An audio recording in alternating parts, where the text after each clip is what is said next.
Get it rolling on the Krueg show after Warrior basketball. Cyrus turning, shaking his head. All right, welcome to the Krueg show. Warriors come back and win the game. How about that? Demanding the rest of the afternoon off. See you guys. We welcome in Cyrus Saatsaz. What's up, gentlemen? There we are. We on? We doing this? Yeah, we're live, baby. All right. We're live. So I would like to. I just want to address the comment real quick that Simon Petiniak. I'm sorry if I mispronounced that. The NBA got rid, and it's so stupid, man. I want to first say this game was rigged. This game was blatantly rigged. I don't know how the NBA exists. I don't know how people still look at this organization like with trust, with credibility. You take out Draymond Green in the second quarter on that play of all plays. That was outrageous. You look at the free throw count in the first half, outrageous. You look at the last play that was blatantly Warriors ball that resulted in that jump ball they're referring to. The NBA, by the way, does not review out of bounds plays anymore unless there's a coach's challenge. They did that to speed up the game to answer that question there. But that was ridiculous. My Twitter account is gone. I'm dealing with that during the game. I'm fired up, man. You are fired up. Let's get right to it as my mic kind of jumps around here. I'm having some mic issues here. Check 1 2. Check 1 2. Check 1 2 3 4. There we go. Wasn't that one game? Yeah, I'm having some mic issues. I'm not really sure what the mic issues are, but there we go. I try to turn up the mic and then it goes automatically down. All right, let's talk a little bit about this one. 117-116. Golden State gets the win. What can you say? I mean, first of all, the Draymond Green ejection. Shame on Draymond Green for losing control again. Seriously, how many times can you watch one player lose control and have it cost you? But how did he lose control, Larry? What do you mean by that? Swiped the guy in the face, and then he yanked him to the ground after he was catching him as he was going to the ground. You could argue it either way, but once again, Green in a situation where he's departing the floor and hurting his team. So I don't. Do you think that's his fault, though? You guys even hear me anymore? Can you hear me? Yeah, I can hear you. But Larry, you really think that was Draymond's fault?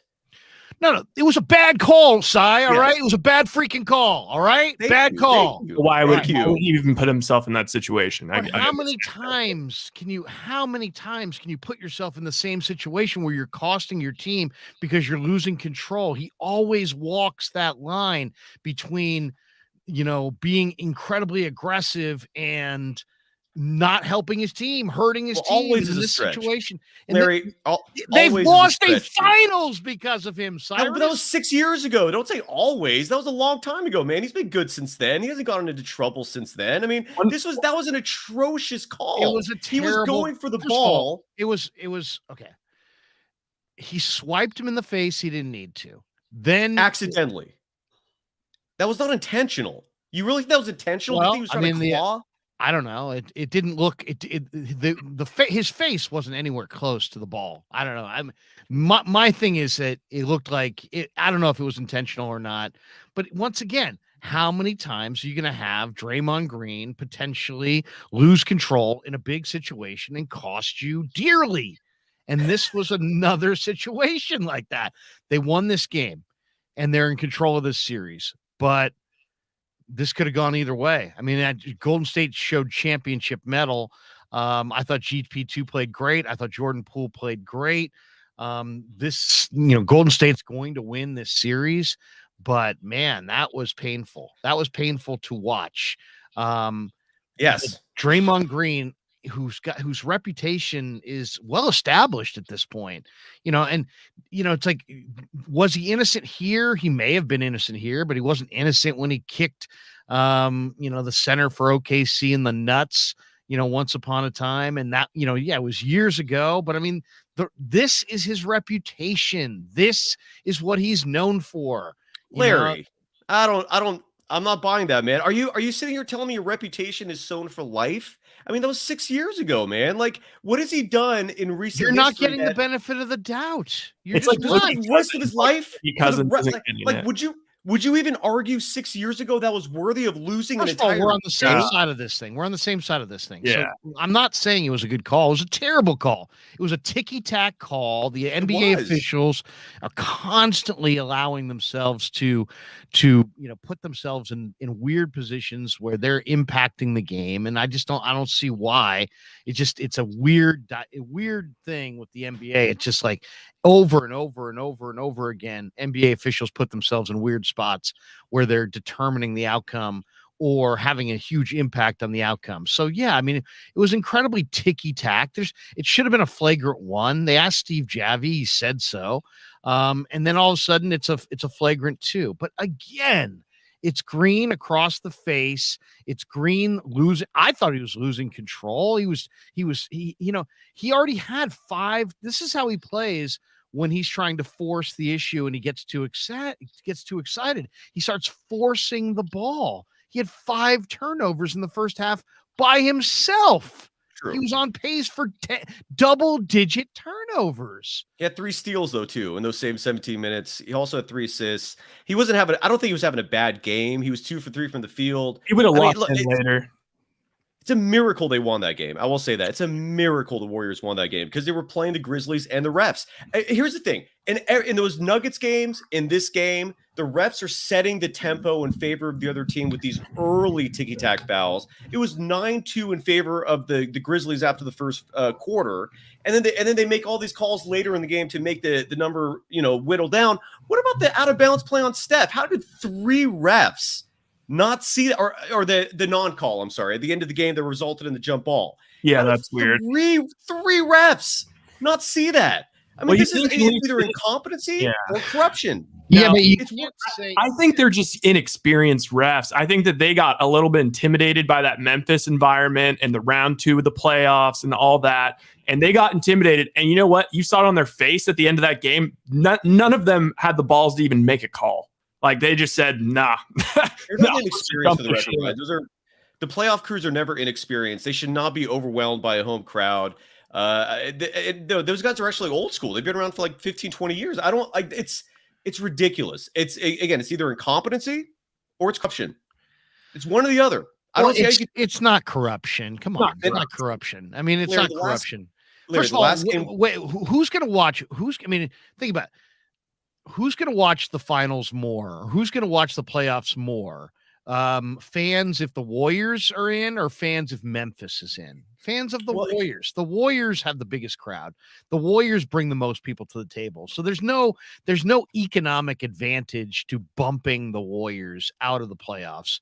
You could argue the opposite. You could argue that the real economic advantage is with Memphis getting bumped and for Golden State to stay on in the playoffs. But I don't believe in corruption here. I just believe in the NBA officials are too front and center. I don't believe in widespread corruption. Who even cares? Let's move on to the good stuff. Wait! No, I care. What happened to the last show? We kept repeating a name, Tim Donaghy. Now you're saying there's no corruption? No, I'm just saying you're talking about widespread corruption in the NBA. Yeah, no, I mean, do you have if you have anything? If you have proof of widespread corruption, bring it to the table. If not, shut the hell up. I mean, seriously. Well, at this point, either have some evidence or shut up. Because Donaghy's my evidence that it has happened. But you're telling me to drop it from 6 years ago. That's from 20 years ago, Saatsaz.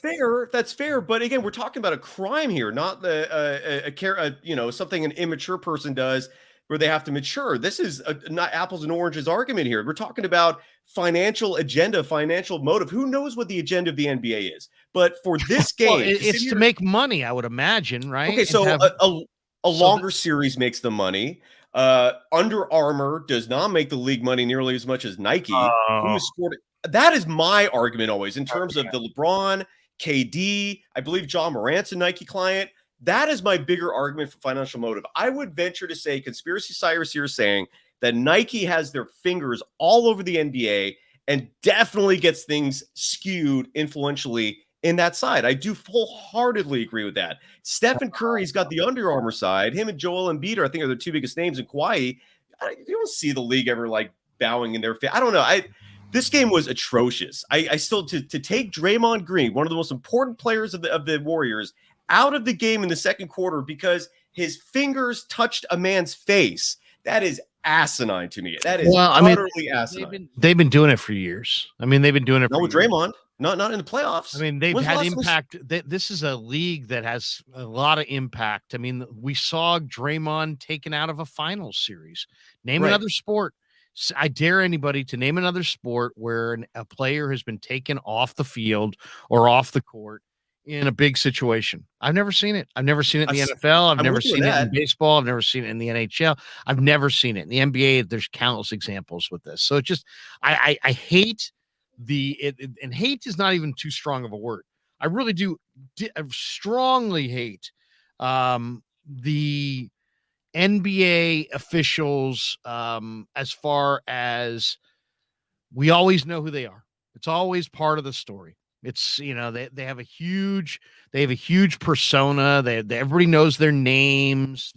It's like a factor in the game.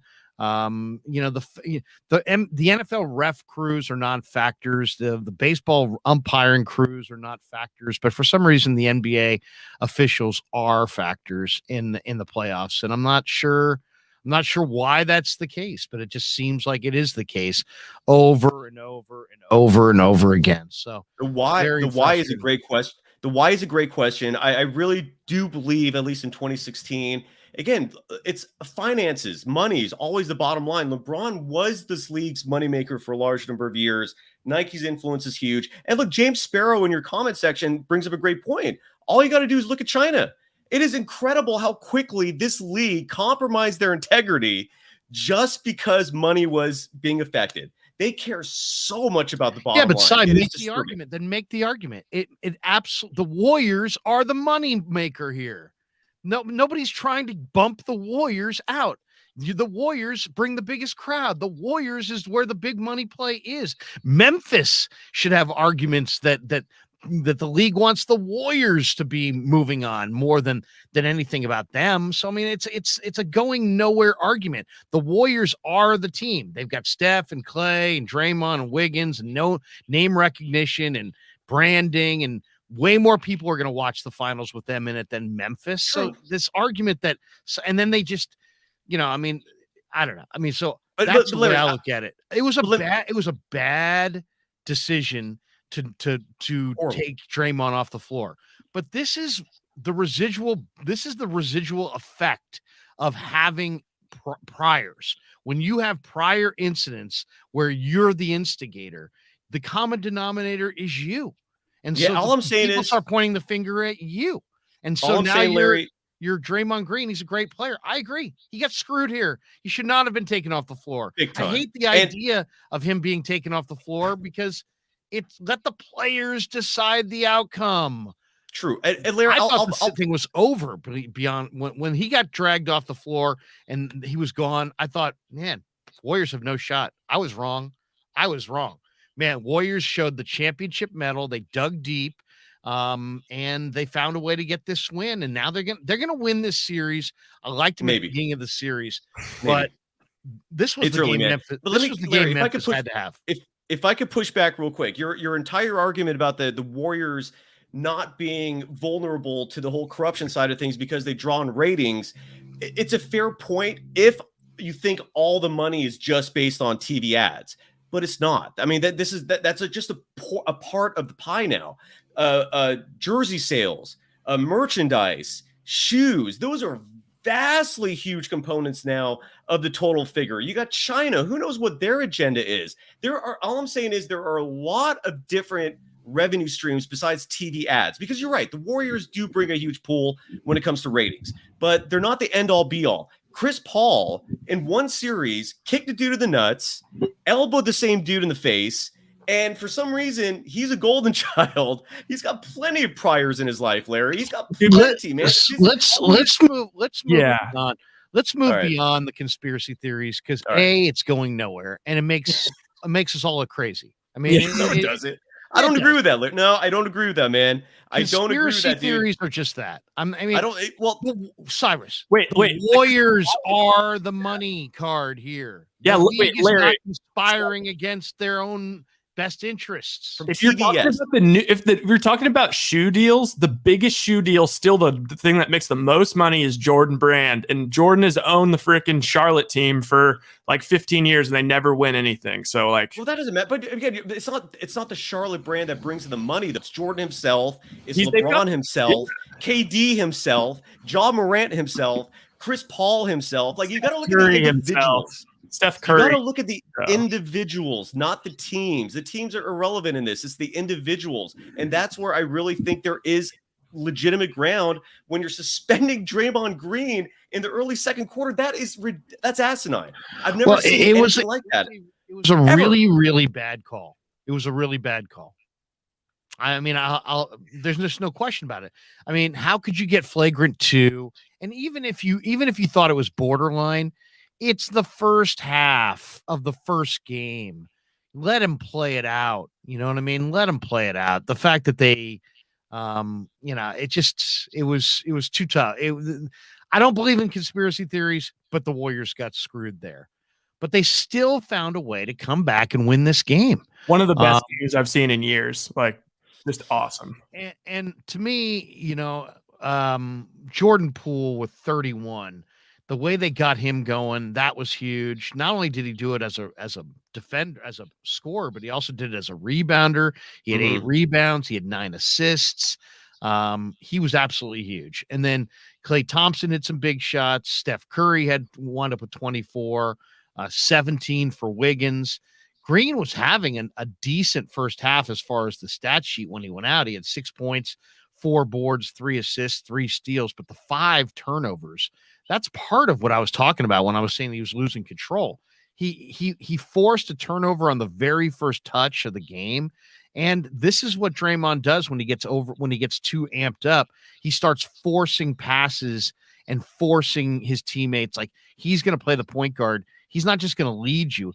He's going to absolutely force that pass in early on. And he did it. He did that a couple times in the first half. That's what, I've watched enough of his career to know when the guy is forcing it, he is forcing bad passes into the hands of the defense. And that's what happened in this game. So, but credit Golden State. They bounced back.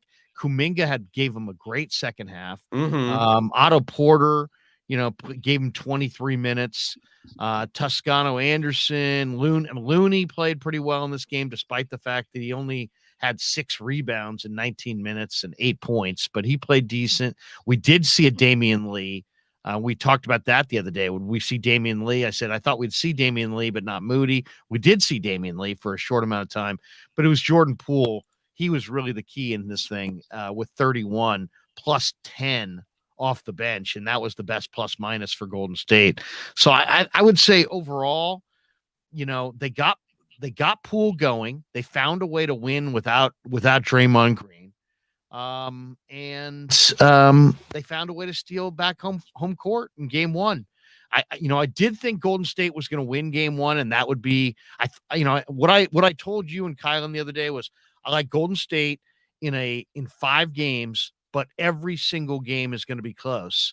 And I thought this would be close, but I thought Golden State, once Green went out, I thought, oh man, this game's over. They have no chance to win. But sure enough, they got the win, a 1-point win. Kind of a weird sequence, I thought, at the end to only have 3.6 or whatever it was on the clock. And they inbound it and at the top of the key, and then a pass off to Ja for a runner. I mean, he was just on the inbound and the pass. Ja was only going to have like a second to get it off. And sure enough, he had to go with the one-handed runner and it just didn't go. And so the Warriors wind up taking game 1 and are very much in control. But it's a double win for Golden State because they lost Green and they found a way to win. I'll get off the conspiracy stuff, but I'll say this. The NBA needs to look at the big picture here and realize that people don't want to see referees blow their whistle all damn day. Like, just let them play. Okay. Like, just let them play. With that said, I think the first unsung hero is got to be Gary Payton II, who his defense on Ja was everything you would hope for. He was part of the reason why Ja forced that shot up at the end that just went off the backboard and was nowhere near. You got to give Andrew Wiggins huge credit. Not only for the defense, but he was getting tough rebounds. He had 3 offensive rebounds. Gary Payton II, by the way, had 4 offensive rebounds. That was really supposed to be like the Grizzlies' strength in this series, was offensive rebounds, second chance points, killing him on the glass in general. When you look at the rebounding totals, the Warriors had 51 rebounds to 47 for the Grizzlies. That was ridiculous. This was without Bjelica playing even a minute. And then you also have to give, obviously, Jonathan Kuminga. We thought he would see minutes in this series just because of athleticism. And in 15 minutes, he had an outstanding 6.6 rebound a game, which is exactly what you need from him. And he scared the Grizzlies on the defensive end because they were afraid of him. They know he could attack the rim. They know he's a legitimate lob threat.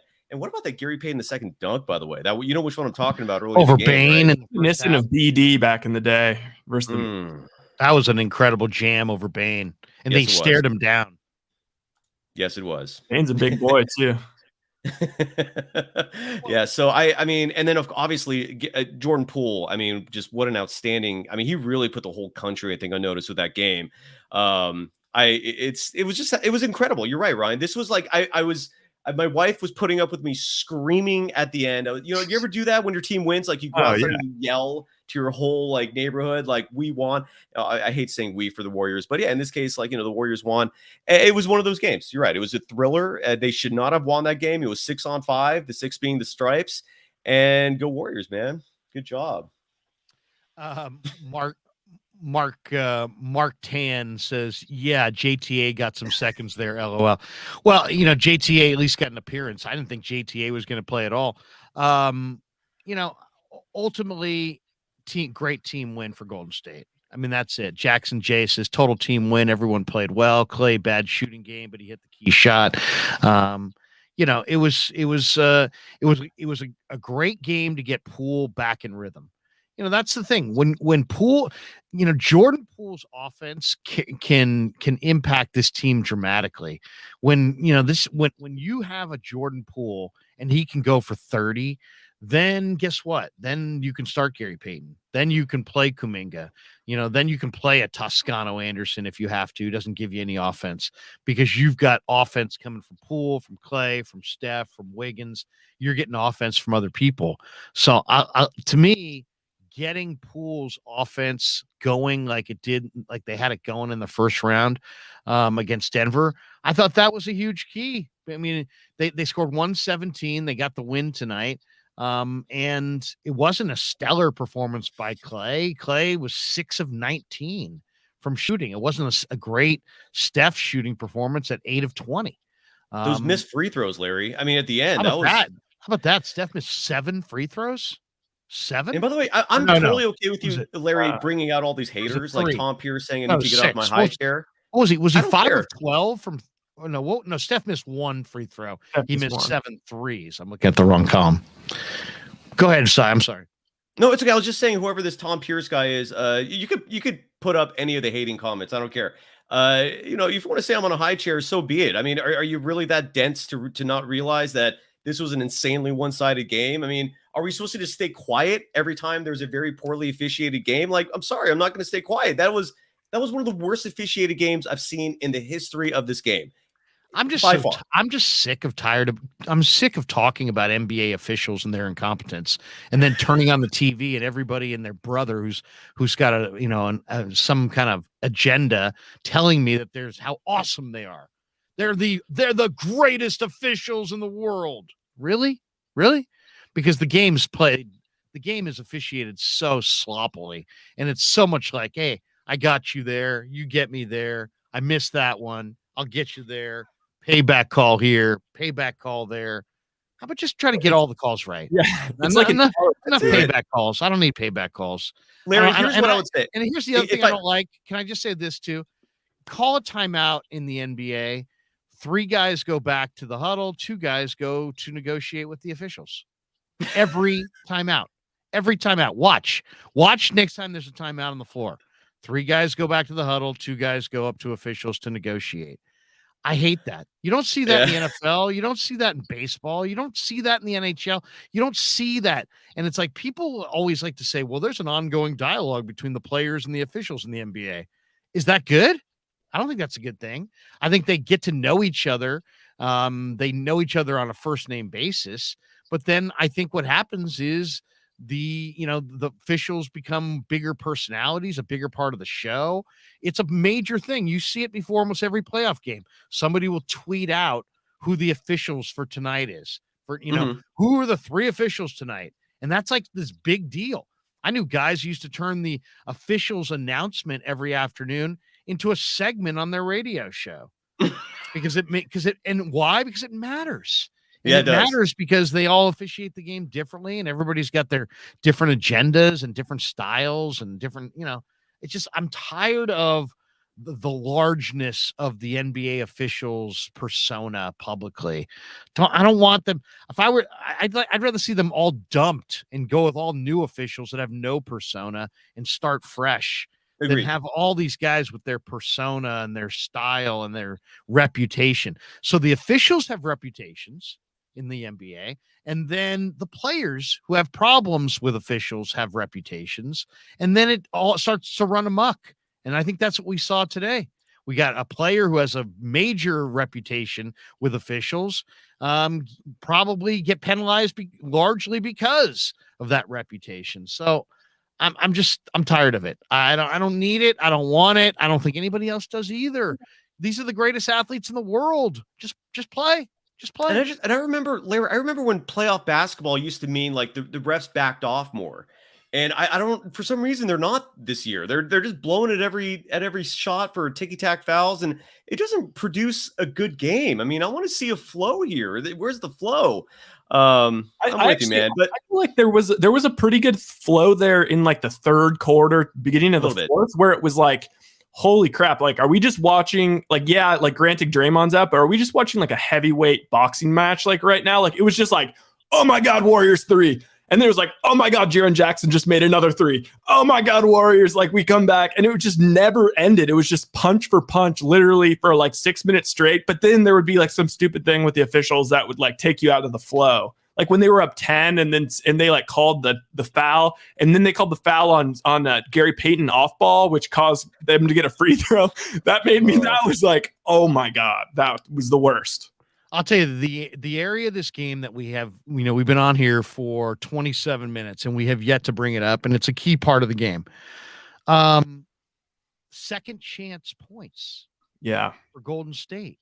That was an area where they won this game. I think they had. I can't believe that. When Wiggins had that jam that came from GP2 to tie the game at 112, I think at that point the announcer said that was Golden State's 14th second chance shot of the night. That's a lot. And that's an area right there where I think they won. The other thing that I thought was kind of weird, and I saw a couple people commenting on this as the game went on, is that it just seemed like Van Gundy is just very anti-Golden State. I mean, yeah, does he have some agenda that, I mean, it's weird to hear an announcer who sounds a little kind of bothered almost by the Warriors. And I don't know where that comes from, but am I hearing things, or I saw that a couple times. My buddy John Zimmerman, who from Marin, he's one of my oldest friends, and him and I talk sports all day. He cannot emphasize enough that there is an East Coast bias West Coast bias, against almost all the West Coast teams. It's just that they're looked down on. They're not observed enough. I don't know if that plays into it. But by the way, going off what you were saying about those second chance points, dude, the Warriors tied the Grizzlies in offensive rebounds at 16. And as I mentioned, earlier in your show, maybe got drowned out by all my screaming and yelling about the refs and about my Twitter account being hacked. I don't have a Twitter account right now, folks. Twitter, please help me. Give that back to me. But the Warriors out-rebounded the Grizzlies 51-47, and all we saw out there was a small ball lineup. The fact that they still out-rebounded this much taller Grizzlies team who had a Brandon Clark out there, it felt like he was eating them alive. Jaren Jackson had a monster 33-point, 10-rebound game. The Warriors still out-rebounded them, and it was thanks in large part, again, to Wiggins, who had a solid series against the Nuggets in terms of rebounding and inside play. Gary Payton II grabbed up 6 rebounds, including 4 offensive rebounds. Gary Payton II needs to get every penny the Warriors can offer him next year. And then you look at the rebounding numbers for Otto Porter Jr. I don't think we mentioned him in this. How about Jordan Poole? Jordan Poole led them in rebounds. Did he lead him in or tied for the lead? You're correct. Jordan Poole and Otto Porter Jr. and Wiggins each had 8 rebounds to lead the team. You are correct. That is insane. Kudos. I mean, that was an effort. That was an A for effort game for the Warriors because they gave it their all. I mean, their heart was on that court. I thought they were going to lose there for a second. Yeah. I mean, to overcome that crowd, to overcome, the poor officiating, that was just that you're right, Larry. You kept saying that this was, you saw the heart of a champion tonight. That's because the Warriors had to overcome a lot, and they did, man. And bravo. I moved you from the right side to the left side because someone said road to Reds and Cyrus's eye patch is fire. So you were sitting up here with the Krueg Show logo, and we were given that. It looked like an eye patch, so we'll move it around. We'll move you guys around. It was a great win for Golden State. This is an interesting one. Simon says, Larry, another question about officiating. Is it possible for the refs to review plays without challenges? Why didn't they review that last out of bounds play? Yeah, I covered this at the beginning of the show. The NBA changed the rule this year where the refs can still review plays, but not out of bounds plays. They changed that rule to speed up the game. There was I think last year, was it, or 2 years ago, where they spent I remember there was one ending of a game and 1 minute took half an hour or something like that. So they got rid of it. So the only way you can review an out of bounds play now is with a coach's challenge. And the Warriors used up that challenge for, I think it was an offensive foul that was called on Curry. I can't remember what the play was where Curry used that challenge, but he used it. Yeah, that was shocking when Dylan Brooks was definitely moving a little, but they called the offensive charge on Curry, even though Curry was starting to the right to try and scoop it in. And Simon says, can Green be suspended for another game for that foul? How exactly does it work, and when will it be announced? I believe the rule is in the NBA playoffs that you get 4 points and then a suspension. So what he had tonight was 2 points, and so he's 2 points away from a suspension. So if the next game he came out and did the exact same thing and got the exact same result, he'd be not just ejected, he would then be subject to a suspension. And is it one game? Is it a one-game suspension? So Draymond's got to be more careful. I guess I'm a little sensitive about people who attack Draymond because he's a passionate dude. That's a huge part of his game is being emotional. He's a man. And sometimes him being emotional does not translate to him being a bad guy or doing bad things. That was a bad foul. It's not about bad guy. It's about self-control. And in this particular situation, I love the guy. I think he's awesome. I mean, I'll say this. Golden State would have 0 rings without Draymond Green. None. Not one. Correct. They would not win a single title without him, even when they had Steph, even when they had KD. He's that vital. So we're all, as Warrior fans, we're all totally understanding his value, okay? Let's not mistake his value. His value is incredible. But he's got a volcanic temper. Mm-hmm. And it is, you can feel his will on the floor when you're watching the game, and that is an awesome thing and helps them win games. And I think it's his greatest strength as a player, to be honest. I mean, he's a great defender, great passer, but if you say, what's the greatest strength of Draymond Green's game? It's his will, and you can feel it. And it's like a Jordan, or it's like a Bird. I mean, it's an all-time will that he has out there. It's greatness. It's how you define greatness. It's greatness, but it's this also, there's a ferocity to his whole on-floor persona where he's got it going at such a high level that he demands that everybody else raise their level. And he's the tone setter, and he's incredibly valuable, and I love him. But when he loses control, when he gets too amped, he then goes across the line, and he loses his focus, and he starts to make plays that, and oftentimes it happens in supercharged arenas on the road. I thought he maintained incredible control in that first round series against Denver, despite the fact the crowd was all over him early in the series. And his laser focus was incredible. Well, I thought he lost some of that laser focus tonight. This was a game where, they need him on the floor. I mean, they won this game, but they won't win very many more without him. I mean, come on, let's be honest. No. You're right. They're not going to win a lot without him. And any game they win without him is like, wow. So I'm feel great about their chances to win the series now that they have won a game without him and they won't be suspended. But he's just got he at this point, everybody, his rep is firmly established. Teams are going to try to bait him. Teams are going to try to poke him. Teams are going to try to get him to that line so he vaults over it. So he winds up hurting his team. And, Tom here or Tammy here says Green is dirty and I love it. He's not dirty.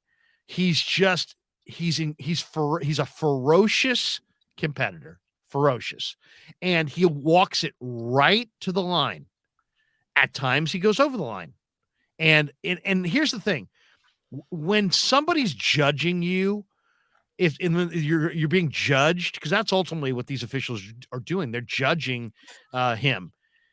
Don't allow yourself to walk right to that line. Give yourself some room so they don't judge you as losing control, because what happened tonight was the rarity. It will not happen again. You have to have that player on the floor to win the title. Let me ask you, he has to keep himself absolutely as close to that line as possible, but he can't go over it, because if he goes over it, he gets kicked out, or if he gets over it, it goes over it and he gets suspended. They're going to lose. And today they found a way for him to go over that line and still win. And so I hope, despite the fact that it didn't cost him the game, that everybody understands that that's how vital he is to their winning proposition. They don't, especially with no Wiseman and they're being one of the smallest teams, they have to have Green. You could argue they have to have Green as much as Steph on this team, the way Poole's going, the way long haul Clay's going, they have to have Green. And today they lost him and they still found a way to, or they lost him, but found a way to win. So you're absolutely right. I hear some people say like, if Draymond Green wasn't on my team, I'd hate him. And that's fair. I think I would be very annoyed with him if he was not on the Warriors. But at the same time, his value is immeasurable. They're not winning any championships without him. Do you think he gets called for the flagrant 2 if it's anyone else? Like, was that a Draymond flagrant? Yes, 2? That was a Draymond Green reputation call. No doubt. No doubt. Let me ask you this then. Do you have any doubt? Well, let me ask. Right, you just asked the question. What do you think? I think there's other players. I think Boogie Cousins. We were just in a series with him. I think the same thing happens. I think it's just. It just is. It's just a part of Draymond's thing, and I just choose to accept it and be positive about it. And I'll take it. It's mostly good, and it's only a little bit of bad. So let me ask you this: why is there, in your opinion, a double standard on Draymond versus, say, a player like Chris Paul, where there's countless amounts of video evidence showing that he's literally a dirty player? He got two flagrants in that last series, or one flagrant, I'm sorry, and then one call that in hindsight they said should have been reversed because, again, he elbowed someone in the face. Why is there a double standard between a player like Chris Paul and Draymond Green? Because Chris Paul is the president of the players' organization, and also he does it in a way that actually is smart, where he fouls from the minute the game starts. He is fouling, he's holding Steph, he's doing all that stuff. But the thing is, he forces the refs, hey, I need you to make a decision right here. If you're not going to call fouls here, then I'm going to do it the whole game. And that's what he does. And that's how he's able to get away with it. Draymond, I think, is a little more emotive when it comes to his defense is a little more freelance. And like, he's not like, thinking about this stuff beforehand. So yeah, that would be my answer. And all I'll say is, if you're a high quality official, you should not be putting bias in your head when you're making calls. It should be just a play-by-play situation with objectivity. What you two are both telling me is that the refs are subjective. They have opinions in Well, their call. and they're It's ridiculous. injecting themselves into this thing. It's way too much. I mean, Agreed. it's a playoff game. Seriously, who you're taking people off the floor in a playoff game for that? Come on, it has to be more severe than that. If a guy's coming off the court, if he's coming out of a playoff game, man, I got to see something. I've got to see blood.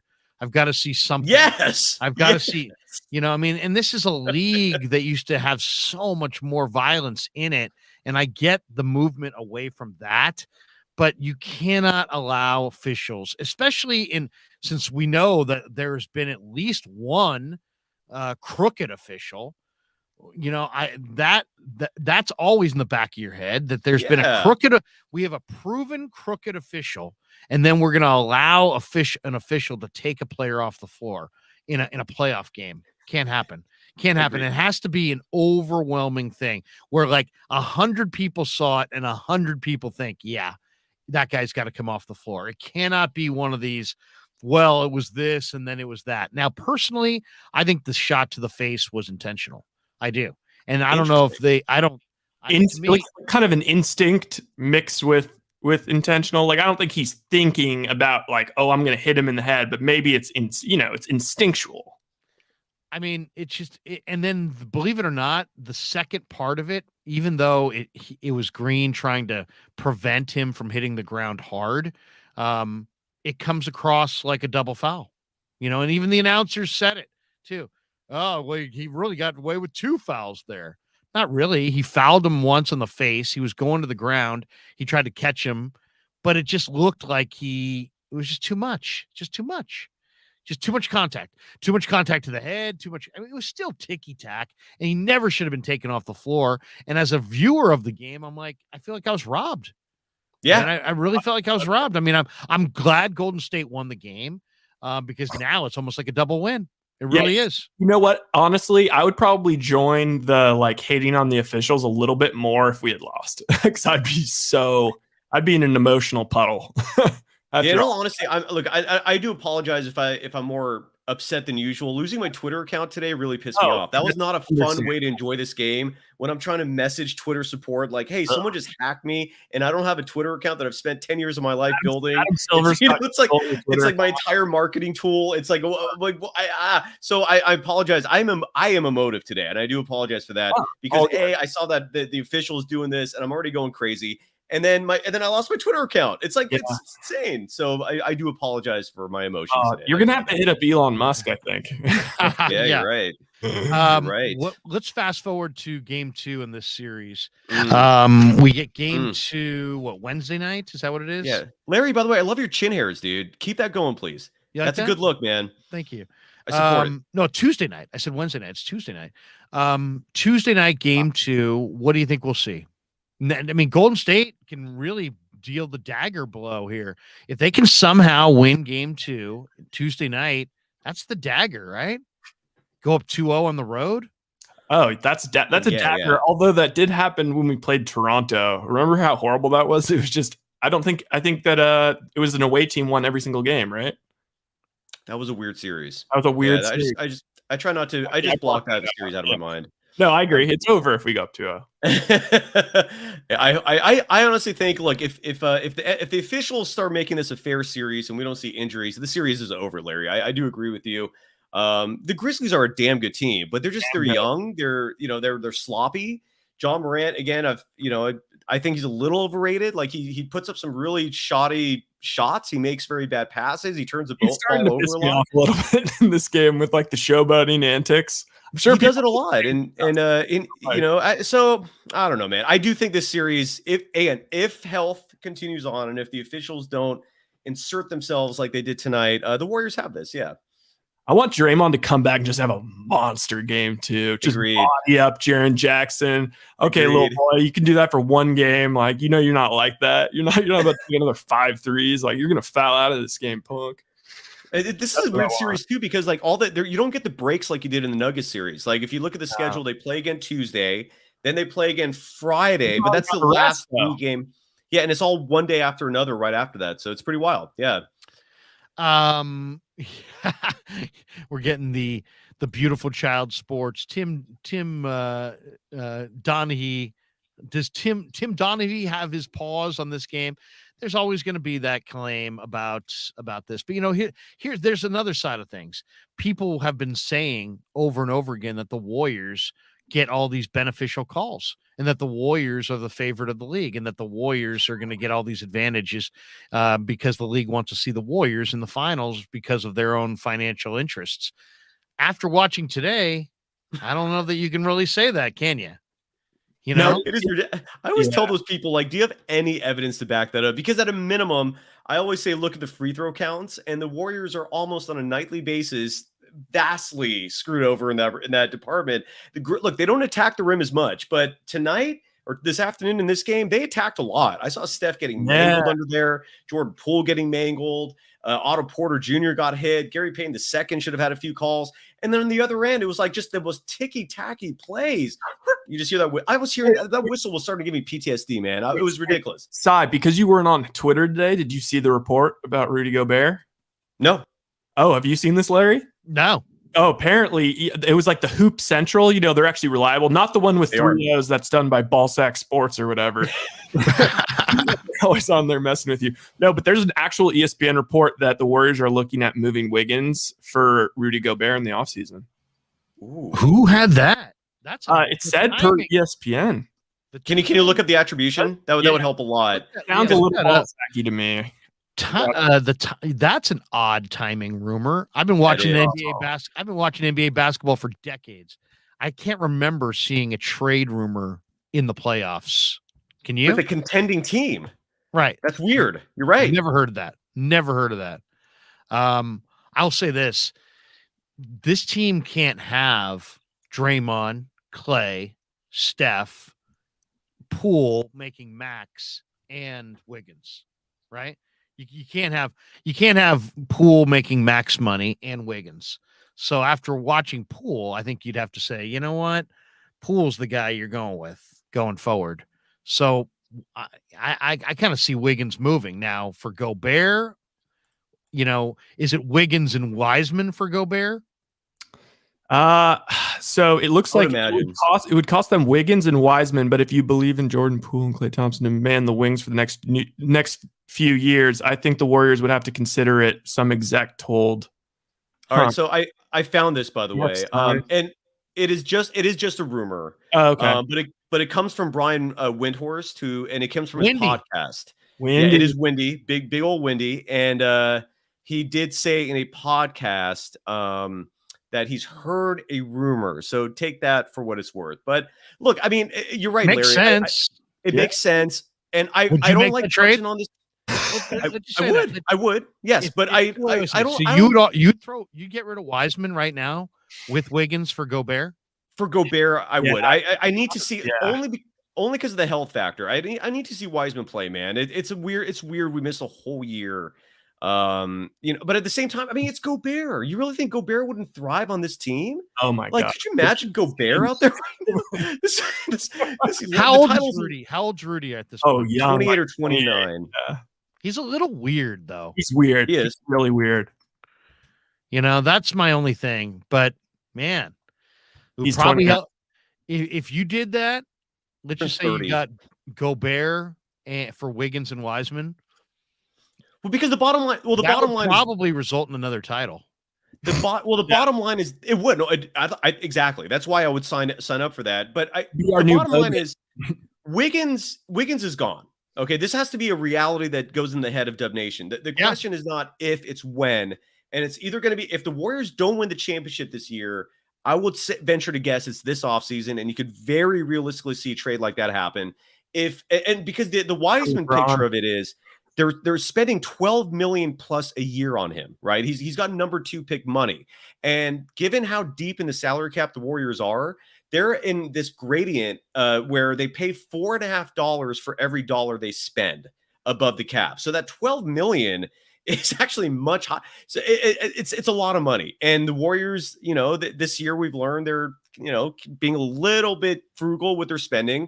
So Wiseman is a player that they want to make a decision on him fast, because He's going to be up for an extension after this year. They need to make some decisions about him, whether they're going to keep him long term. And Wiggins is gone. And if they win the championship this year, I see him coming back because you don't break up a championship team. But if they lose this year, I very easily could see him in a sign and trade simply because his contract expires after next year. He's earning max dollars, which translates to about $35 million plus a season. And he wants a max deal for his next extension. And the Warriors are never going to give him that. So he's going to be gone. And the question is, I don't feel comfortable moving Wiseman right now. Do you guys? I mean, for Gobert, I would. I'm a big Wiseman guy, but I think I probably would just because of the health. Like, at this point, the health, it's scary. Huge. And he makes a lot of money. We still have no idea what he's going to do. So I would hesitantly do it. But for Rudy Gobert, what if Wiseman becomes the guy they think he was going to become? Then that deal looks very one-sided for Utah. Well, yes, but yes, yeah, but it's true. Here's the deal with Gobert. Here's why I say you pull that trigger, because Gobert, no matter what, at 7'1", gives you the blocking and rebounding that the Warriors have lacked for a number of years now, and he's durable. He's durable, dude. The guy does not miss games, and that's one of the hardest things to find is a big that stays on the court night after night. The guy never gets hurt. So watch as I say that. The first game he plays for the Warriors, he gets hurt. Yeah, exactly. But the point is, he has shown a track record of durability. I think he has 3 years remaining on his deal after this year. So you have him for a decent amount of time, and his contract expires right when the Kuminga and Moody extensions start kicking in.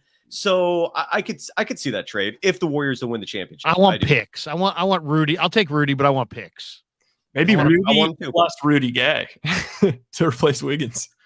Well, what does Gobert make? What's Gobert's salary? He's a max guy. He's a near max guy. If he's on max, he's near max. But here's the thing too: is that numbers work. Yeah. So is Wiggins, but Wiggins is also expendable because starting next year, you're going to have to give Kuminga a lot more minutes, and you're going to have to start giving Moody a lot more minutes, and those are Wiggins minutes. Like Wiggins and Kuminga are very similar. So Kuminga's going to be the Wiggins for this team moving forward, starting with next season or the year after, depending on if they win a championship. So that's how you have to look at Wiggins, is that he was an amazing rental, right? I mean, when you look at the big picture, they traded Kevin Durant for Wiggins and Jonathan Kuminga.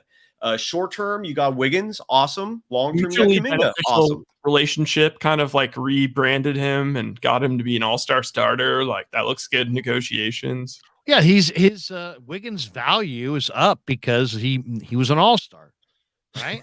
He was an all-star and he found his game. I mean, they got him for D'Angelo, and now if they're going to move him for Kuminga, Gobert. Yeah, I mean that's oh my god. And Kuminga, don't forget that, man. It's an incredible deal. Also, the big knock on Gobert is that he has like the most impressive defensive statistical like measurements or whatever, like in the history of the NBA. But then in playoffs, like you have to take him, like he can't even be on the floor at the very end of games when people are going small. But it's like the Warriors would probably even with Gobert, we'd prefer to just finish with our death lineup anyway. So. Let's fast forward before we say goodbye to Sai, because I know Sai's got to get going. Yeah. The Warriors get the win. It's a 1-point win. They're up 1-0. They've taken back home court. Game 2 Tuesday night, I think. Tuesday night. Do you look at this as how do you look at this series? Because here's the thing. You could say, wow, Warriors huge advantage here. They didn't even have Green and they still found a way to win on the road. Or you could look at Memphis and say Dylan Brooks had 8 and Desmond Bane had shot 1 of 5 from 3 and 3 of 10. Let me respond to that, Larry. He's had 25 in some of these other games. True. I mean, if Bane and Brooks give them anything compared to like what they've done previously, you got to think Memphis is going to be really a tough out going forward in this series regardless. Can't be Nowitzki. Like he's not going to be Nowitzki next game. And I just wanted to say, Jaren Jackson Jr. It does not normally put up 33 points on 6 of 9 3-point shooting, so that's going to dip back to reality. And then that their backup point guard, shooting guard, DeAnthony Melton, he was smoking out there with those 14 points, and he was 3 for 6 from 3, 5 for 8 from the field. So I'm guessing those numbers will kind of go back down to reality, even if Dylan Brooks kind of has a makeup game. But dude, I like the Warriors' chances, man. There's a really legitimate shot here for the Warriors to sweep this series. They have that within their grasp right now. It's crazy but true. I mean, I honestly, Larry, like it's so weird how we've switched in these series because in the Nuggets series, you actually thought the Nuggets would win, and then I called it in 5. This series, I thought the Warriors were in 6, and I'm nervous. And you called 5, I think, right? And like you might actually come out looking good. Well, in this, because man. I think Memphis, their coach deserves Coach of the Year, and the reason he deserves Coach of the Year is that they played with a postseason like intensity in the regular season, and they carried it through. Great. So, and that's a young team to do that. So I give Taylor Jenkins all the credit in the world, but I just don't think Memphis has another level to get to. Agreed. But I mean, Desmond Bane is a big part of their winning equation. And if they're expecting Bane to go for 20 plus, if he goes for under 10, Golden State's going to make this a quick series. But if Bane goes for 25, that was the other thing I was going to ask you. They started GP2, but they put Wiggins on Morant. Were you surprised by that? Did they? I didn't really notice that. I think after GP got 2 quick fouls at the beginning, they shifted him off. I think so. Peyton got the first 2 series. Yeah, because it was first 2 sequences. Yeah. Because when I looked up, I'm watching Wiggins guard Ja, not Peyton. Yeah, but Wiggins is also a great defender. I know, but I mean GP2 I thought was starting to defend Ja. Yeah, I thought that would be like that was what the game plan was. By the way, I just love the fact that they started Peyton, that Kerr started Peyton, that he played him the 23 minutes, and look what he fills up the stat sheet. 8 points, 6 boards, 9 assists. That right there. Insane. How many times did to me, the 2 guys that I thought were impressive passing the ball in this game were Thompson and Peyton. It just seemed like they made the extra pass and they found Looney and they found some of these other guys for bunnies and 2-footers and dunks. And man, if you're going to let Gary Payton, be able to kind of be involved as a rebounder, be involved as a defender, be involved as a distributor, then suddenly, wow, watch out, because his defensive ability is his calling card. If he starts filling up the stat sheet and impacting the game in other ways, and Golden State, it just becomes that much better. I want to see Gary Payton continue to start. Agreed. I have great news also. Like when you think about it, one thing we were all a little worried about was like seeing Poole go back to the bench and like seeing what would happen. And man, he was just an absolute stud tonight.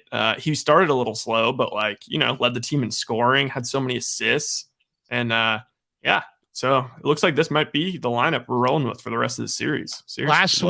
Last one. People asking about Belly here. You had made a big deal about Belly. You wanted to see Belly in there. What do you think? I mean, he didn't get any minutes tonight. No, today. DNP coach's decision. Were you surprised by that? I'm surprised too. I wish, I hope someone asks Steve Kerr about that at some point, just because it's a mystery to me. The only thing I can imagine is that Kerr doesn't like his defense, but someone on Twitter before my account got suspended or hacked or whatever, I hope I get that thing back, posted this great video of Bielitsa eating up the Grizzlies last year when he was with the Kings. And I was just looking at this thing going, wow, just all the more reason to play him. I don't get it. Sometimes Kerr just is stubborn with his rotations, but I also want to give him credit. He did start Gary Payton II. I did not see that.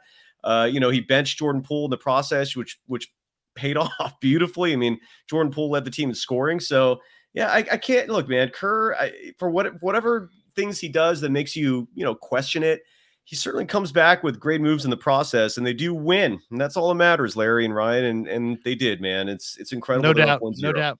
Cy, good stuff, man. We'll talk to you Tuesday night. We'll let you get on with your Sunday. I love you have no the contacts energy. on Twitter? You have no contacts in their headquarters, man, I can talk to? I want my account back. They took if they give you your account back, and you get to talk to anybody over there, just say, hey, by the way, my man Krueg would like his blue check mark back. Oh my God. At this point, I'll let them take the blue check mark. That's how I just lost the account altogether, but I'm with you, man. I need to show you how to do that. There is actually, I think you can get it right back. I just keep forgetting to message you the step-by-step process, but all right. Let me know. Yeah, I need my blue check. All right, try, Cy. Appreciate it, man. Thanks, you guys. Have a good one. Saatsaz is stepping in, the host of Locked On Warriors podcast, and he's joined us after every postseason game this year. All right, we are going to take literally like less than a 2-minute break. The reason we're going to take this break, we're going to take a little transition here. I'm having a mic issue, so give me 1 second to kind of get my mic so it's not going up and down and up and down and up and down. Hopefully, you're probably not noticing it, but I'm noticing it in my earphones, and it's driving me crazy. So we'll do that. And then Ned Colletti's going to join the mix as well. We'll get Ned's thoughts on Giants Nationals. 2 outs in the ninth inning. Giants are going to wind up losing 11-5, it looks like. Crawford up with a man on second. 11-5 Giants. This would be the Nationals coming to town and taking 2 out of 3 from the Giants. And, of course, we're also going to talk a little bit about the NFL draft before we get out of here. We'll do a lot of draft stuff tomorrow, though, a little rehash tomorrow on the entire draft. But we'll do this. We'll put up this little banner right now. And there we go. Back in a few minutes. Stay tuned. Leave some more comments. We will take. I'll put my thing on mute. We'll come back and we'll fix my mic and we'll continue more of our Krueg show YouTube show. If you're just tuning in, Warriors get a 2-point win. They lose Draymond Green at halftime, 117-116. Golden State gets the win. They're back at it for game 2 Tuesday night at the FedEx Forum there in Memphis, looking to take a commanding 2-0 lead. We're going to take a 1 or 2 minute break here, fix my mic, come back, switch gears, and talk a little baseball with you on the Krueg show. All straight ahead. Stay with us. Back in a few.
Yeah, there we go. There we go. Woo!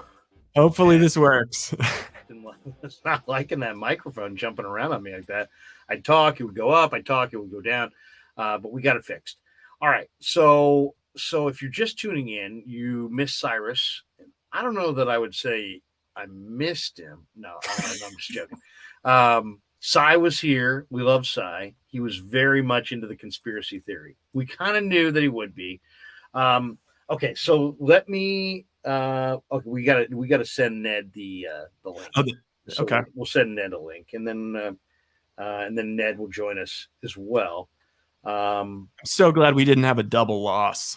Yeah, you know what I mean. Like we're doing the double loss on a Sunday would have been rough. But anyway, we're back with you, and so Warriors get the win. They get a nice win. Giants take the loss. It was kind of an ugly series for the Gyros, and we'll visit with Ned Colletti here in just a second. But big win for Golden State for sure. And if you are a Warrior fan, you got to feel great. You got to feel great. They started Gary Payton. Draymond Green got ejected. There was some question of whether or not Jordan Poole was going to be able to get his rhythm back from the early part of that Denver series. He did. Ja Morant had almost a triple-double. He went off. He had 34, 9 boards, 10 assists. And still Golden State found a way to get it done. Golden State was plus 12 as far as in the point, paints in the point, and plus 4 on the glass. And this was only with a half of Draymond Green. So I think if you're Golden State, you got to feel great, right? You got to feel great. You got out of there with a 1-point win. You took back home court. Draymond Green, had his moment, but it didn't cost you a game. And you're still very much in the driver's seat. And now you can deal Memphis, a young team, the borderline knockout blow on Tuesday night. So I think if you're Golden State, you got to feel great. You got to feel absolutely great. I thought Kuminga played with a ton of poise for a young guy. We got to see Jordan Poole find his rhythm again. And GP2 showed that this guy he's more than a role player. He played 23 minutes. He was high percentage all the way through. Very efficient. 4 or 5 from the field, 6 boards, 3 assists, a steal, a block. One of the dopest dunks in NBA playoff history. Yeah, a lefty jam over Desmond Bane. Lefty. They did not make enough about how he caught that back lefty. And then you know what's sick about GP2? He's like, man, I'm an adult. Like he doesn't do any celebration. It's like he did the coolest thing that like if either of us did that, we'd be like that's talking about that for the rest of our lives. And he just does it and just gets right back on defense. Face doesn't change. It's it was a great win for Golden State. I mean, as Cy said, Jaren Jackson went off. Incredible. And they still found a way to get the win. And despite the fact Memphis is big and physical inside, Golden State beat them inside. So the one thing that you got to fear is that Dylan Brooks had a nightmarish shooting night. He was shooting day. He was 3 of 13. And Desmond Bane was 3 of 10. Those two guys were 3 of 14 on threes. That's probably not going to happen again. So that's the downside is Memphis is going to fire a better effort.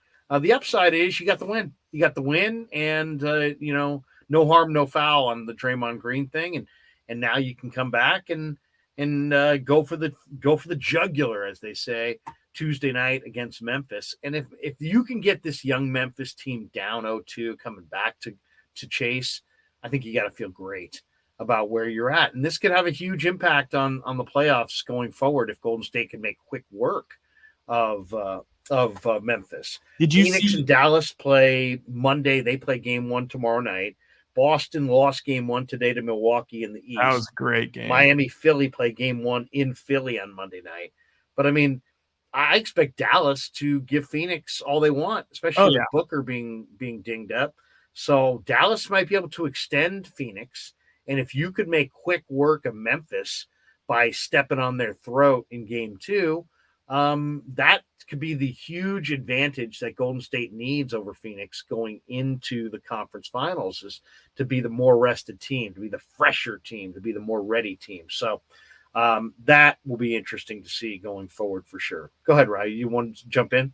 No, I mean, I wanted to give some props to Memphis, though, because they really earned my respect. Like, those guys are awesome dogs, and they have no quit in them, and they hit a lot of big shots. And you know what? They were starting to get on my nerves a little bit at times. Ja Morant was starting to get a little bit on my nerves, but you know what? Like, those young kids aren't scared of us at all. And so that's the thing. You know, a lot of these teams would roll over when the Warriors make their little run. How about Memphis coming back from down, like they were down 10 like all of a sudden they were down 10, and then all of a sudden, like a minute later, the game's almost tied. Like that was a real test of Memphis, and I came away pretty impressed despite not having Dre. It's interesting that you said that. I think that's a hell of a point. Rebel 444 says between GP2 and Wiggins, defending Memphis's lobs was great.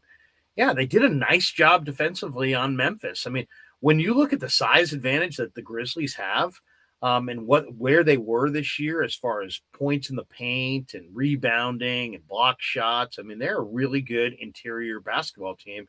And Golden State went with an extra small lineup, lost their key inside figure, and still outscored them in the paint and outboarded them on the glass. I mean, if you're a Warrior fan, you got to feel really, really good about the way this thing went, right? I mean, I'd be panicked if they lost. Like that was like, I don't even know what I'd think. I mean, another thing that's good is Ja Morant. They were showing his home road splits, and there's a drastic difference between Ja Morant at home in the playoffs and Ja Morant on the road in the playoffs. And so far, that was Ja Morant's best game of the playoffs. So we might have just taken his best punch.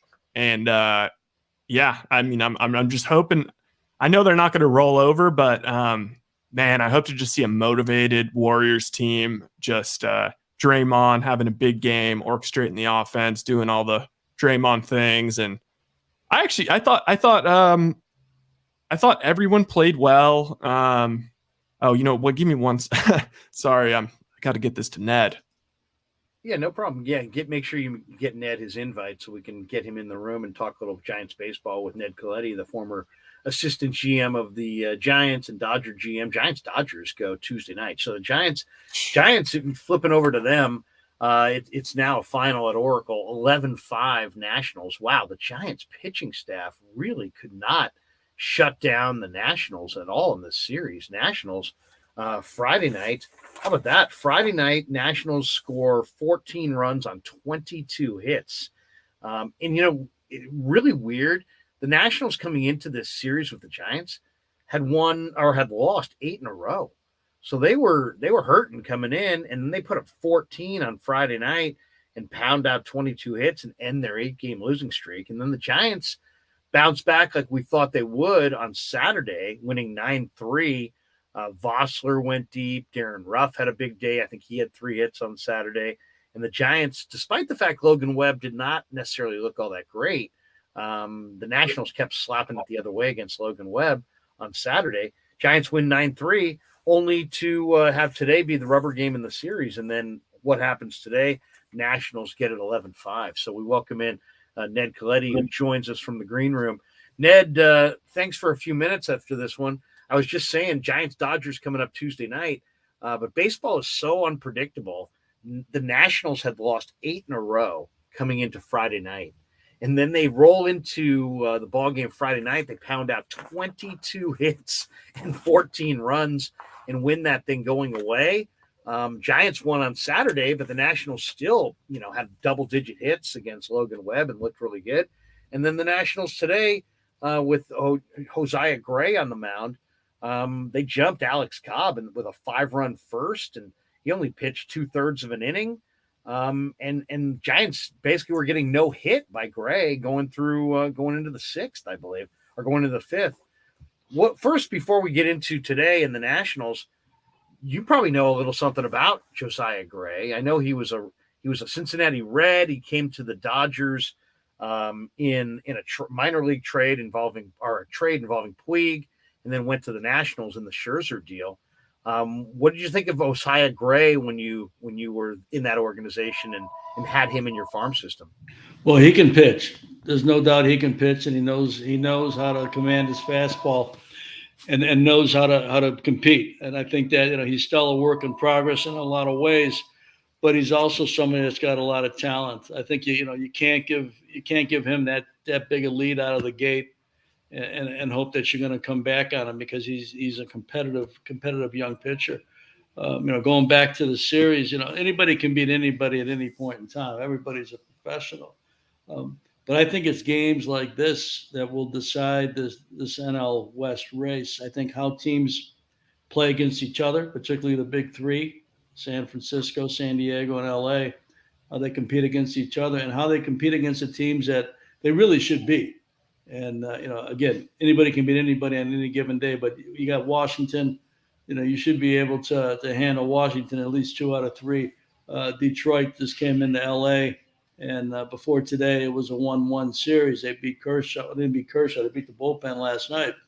So those are games that when teams lack pitching, you've got to be able to take advantage of it early and put them away early and keep them out of the game. But it didn't happen today in San Francisco. What do you think of Alex Cobb? He looked so good early in the year. He only got through 2/3 of an inning today. 4 hits. He gave up the 1 earned run. I don't know if he wasn't right, but Kapler yanked him early and went to the pen for Sammy Long. What do you think of Alex Cobb as a pitcher? And obviously, he didn't have it today.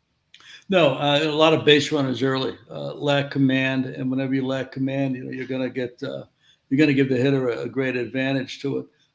He's a good pitcher. He can pitch. Today was not that day for him. I like him in the midst of a rotation or at the end of a rotation. I think he can give you those type of innings and those type of starts. But you're typically going to have to support him with some runs and get him, pitchers like that sometimes need a margin of error to work efficiently. And he had no margin of error today. Obviously, the team didn't hit when he was out there. So, you've got to be able to give pitchers like that just a little bit of room. He can pitch, but to me, he's a back of the rotation type of guy to give you some quality if you're matching him up against somebody that's at the back of the other rotation. Gray, obviously, still a kid, but somebody that, given a lead, he'll compete with it for a while. Tomorrow's an off day for the Giants, and then they're in L.A. at Dodger Stadium Tuesday night. A quick 2-game series, Dodgers-Giants, a couple of 7-10 starts. Carlos Rodon against Julio Urias to start the series. I saw Kershaw pass Don Sutton. He's the all-time Dodger strikeout guy.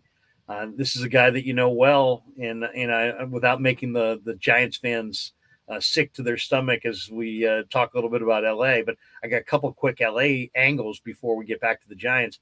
Give me your thought on the historical, the milestone for Kershaw, 2,697th regular season strikeout of his career. It came yesterday in the 4th inning. It was a record that Don Sutton had held for decades.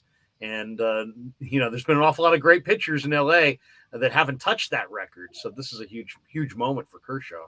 Well, obviously, you've got to have longevity to your career, not only talent, but longevity and good health to be able to do what Clayton has been able to do. And, this past year was a little bit doubtful whether or not he was coming back, whether or not he was going to come back and pitch in LA. But that's where he wanted to be. So they figured out a deal. But he's somebody that obviously, known him since he was 18 years old, drafting him and watching the progression to him. And somebody who I think pitches much freer today than he ever has. I think it's almost playing with the house's money. Don't mistake it. He wants to win and he wants to compete. I think the World Series a couple of years ago took a huge burden off of him. And I think he's going to compete and pitch for as long as he's able to health-wise. But somebody, you're talking about a record that's been sitting there since 1988 when the great Don Sutton threw his last pitch for a Dodger team. That's a long time for that record to be sitting out there. And, he's going to close in on 3,000. And we know that 3,000 is a rare number, whether it's 3,000 hits or 3,000 strikeouts, that it doesn't happen that often. Last year, Scherzer did it in an LA uniform. And Kershaw, if his health continues, he'll be able to get to that moment as well. But obviously, one of the all-time greats, him and Madison certainly hooked up many times in key games. And you're talking about 2 of the great left-handed pitchers of the last 15 years, and 2 guys that really, really compete. And both had their way with the opposition too from time to time, but 2 of the all-time best right there. I was really happy to see, as a baseball fan, to see Kershaw stay with the Dodgers, just because I don't know. To me, yeah, you can guys move around and that's great, but when there are certain guys that should stay in certain uniforms. Buster should stay with the Giants and did. Jeter should stay with the Yankees and did. Kershaw, in my mind, should stay with the Dodgers and has. I like that. I think that's good for the game. You know, you've been an executive in this sport for a long time. How do players feel about it? I mean, is it, all things being equal, do you think most guys would rather go for, be on one team, or when they get to a certain point in their career, is it about, hey, I want to be in the region where my family lives, so it's a closer plane ride, or that kind of thing? I mean, to me, I'm looking at it solely from the fans' perspective. I just think the branding of the sport is better when guys that you think are on certain teams remain on those teams. Give me your thought. Yeah, I agree. I mean, Tony Gwynn, forever a Padre. Cal Ripken Jr., forever an Oriole. When you think about the great Willie Mays, you think about the great catches and the great arm and the great base stealing and the great home run power. But you also go, he finished up with the New York Mets. It just seems like it's out of place. I understand, the idea of him going back to New York to wrap it up, like Hank Aaron going to the Brewers to wrap it up. It has a little bit of a different feel to it, and something that I guess you get used to it as you see free agency that's been around now for 50 some years. You kind of expect it, but I do think it's special when somebody who is drafted by a team and comes up through that system.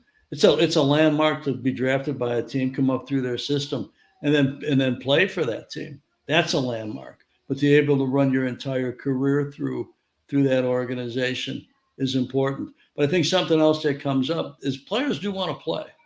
And like in Madison's case, there's probably and I don't have any insight into it except that I obviously watched him and paid attention to him for a long time, that he went from one division team to another, and maybe the money was drastically different. Maybe the years were drastically different. No team knows a player. No player is known better than by the team he's with. And so, you've got that dynamic too. Is Madison supposed to maybe take a 1-year deal to stay in San Francisco or call it a career or whatever? So a lot of different factors go into it. But I think anytime you have somebody that can spend over a decade of a major league career and do it in one city, I think that's forever going to be special and more unique as time goes on. Yeah, and it's something that I think it's good for the fans, because I mean, Yeah. there's a comfort in knowing that certain players are with certain teams. All right, maybe the biggest announcement of the weekend that I've been so busy on the Warriors and the Giants and the draft that I haven't spent any time on this one, but MLB announced a Trevor Bauer suspension that's 324 games long. It's the longest suspension. It's the equivalent of 2 full baseball seasons. It's far and away the most severe punishment ever handed out under baseball's domestic violence policy. He promptly appealed the decision. So he's the first player to contest punishment through the MLB domestic violence policy. How is this playing in Southern California? What's the impact of this announcement on the Dodgers baseball team? Do they get closure? Are they disappointed? Were they hoping he was coming back? Give me your read on it. We're only kind of seeing this from afar. You're still very much in that market and have a good feel for how the fans feel, maybe even how the players and how the organization feels. Give me your rundown on that, basically precedent-setting announcement by MLB. Well, obviously, nobody knows as much about the case itself except for Trevor and except for person involved and MLB through its investigation. So, they're dealing all with a lot more information, whether it's an appeal, whether it's the filing of hey, this is what happened, or whether it's a decision as to how long do you suspend somebody. I've watched it for a long time now, and I think that it's got a lot of different feelings. I think for an organization, you're disappointed. You can read the Dodgers statements, and you know how they feel about the disappointment that they've got. They've also freed up, providing that the suspension holds for some period of time. They're freed up to some extent, salary-wise. Talking about a team that was pretty healthily over the salary threshold for luxury tax. So that's going to change. But you're also missing somebody that you counted on to pitch in your rotation. It's almost been a year, granted. But right. And I'm not sure what they would have done had there been no suspension, let's say, or a 1 month suspension. I'm not sure what they would have done at that point in time. It'd be all just a guess on my part. But you do have a lot of different factors in play. And I think when you have something that's gone on from, I think it was a year ago, June, or maybe early July, and here it is, May Day, and suddenly, you've got some resolution to it, although, an appeal is unique in these cases. So you know how Trevor feels about it. So it's just going to be interesting to see how it plays out. I had just a little bit of a feeling, and nothing except just watching it and intuitively, that when they kept pushing back the decision further and further and further, I thought, well, perhaps they're trying to resolve it where there'll be no appeal, that he will accept a suspension of X number of days, and that there won't be an appeal. Because as you point out, there's never been an appeal to these types of suspensions before. And so perhaps there was a negotiation that took place where a different figure besides 2 years was volleyed back and forth without any acceptance on the player's part.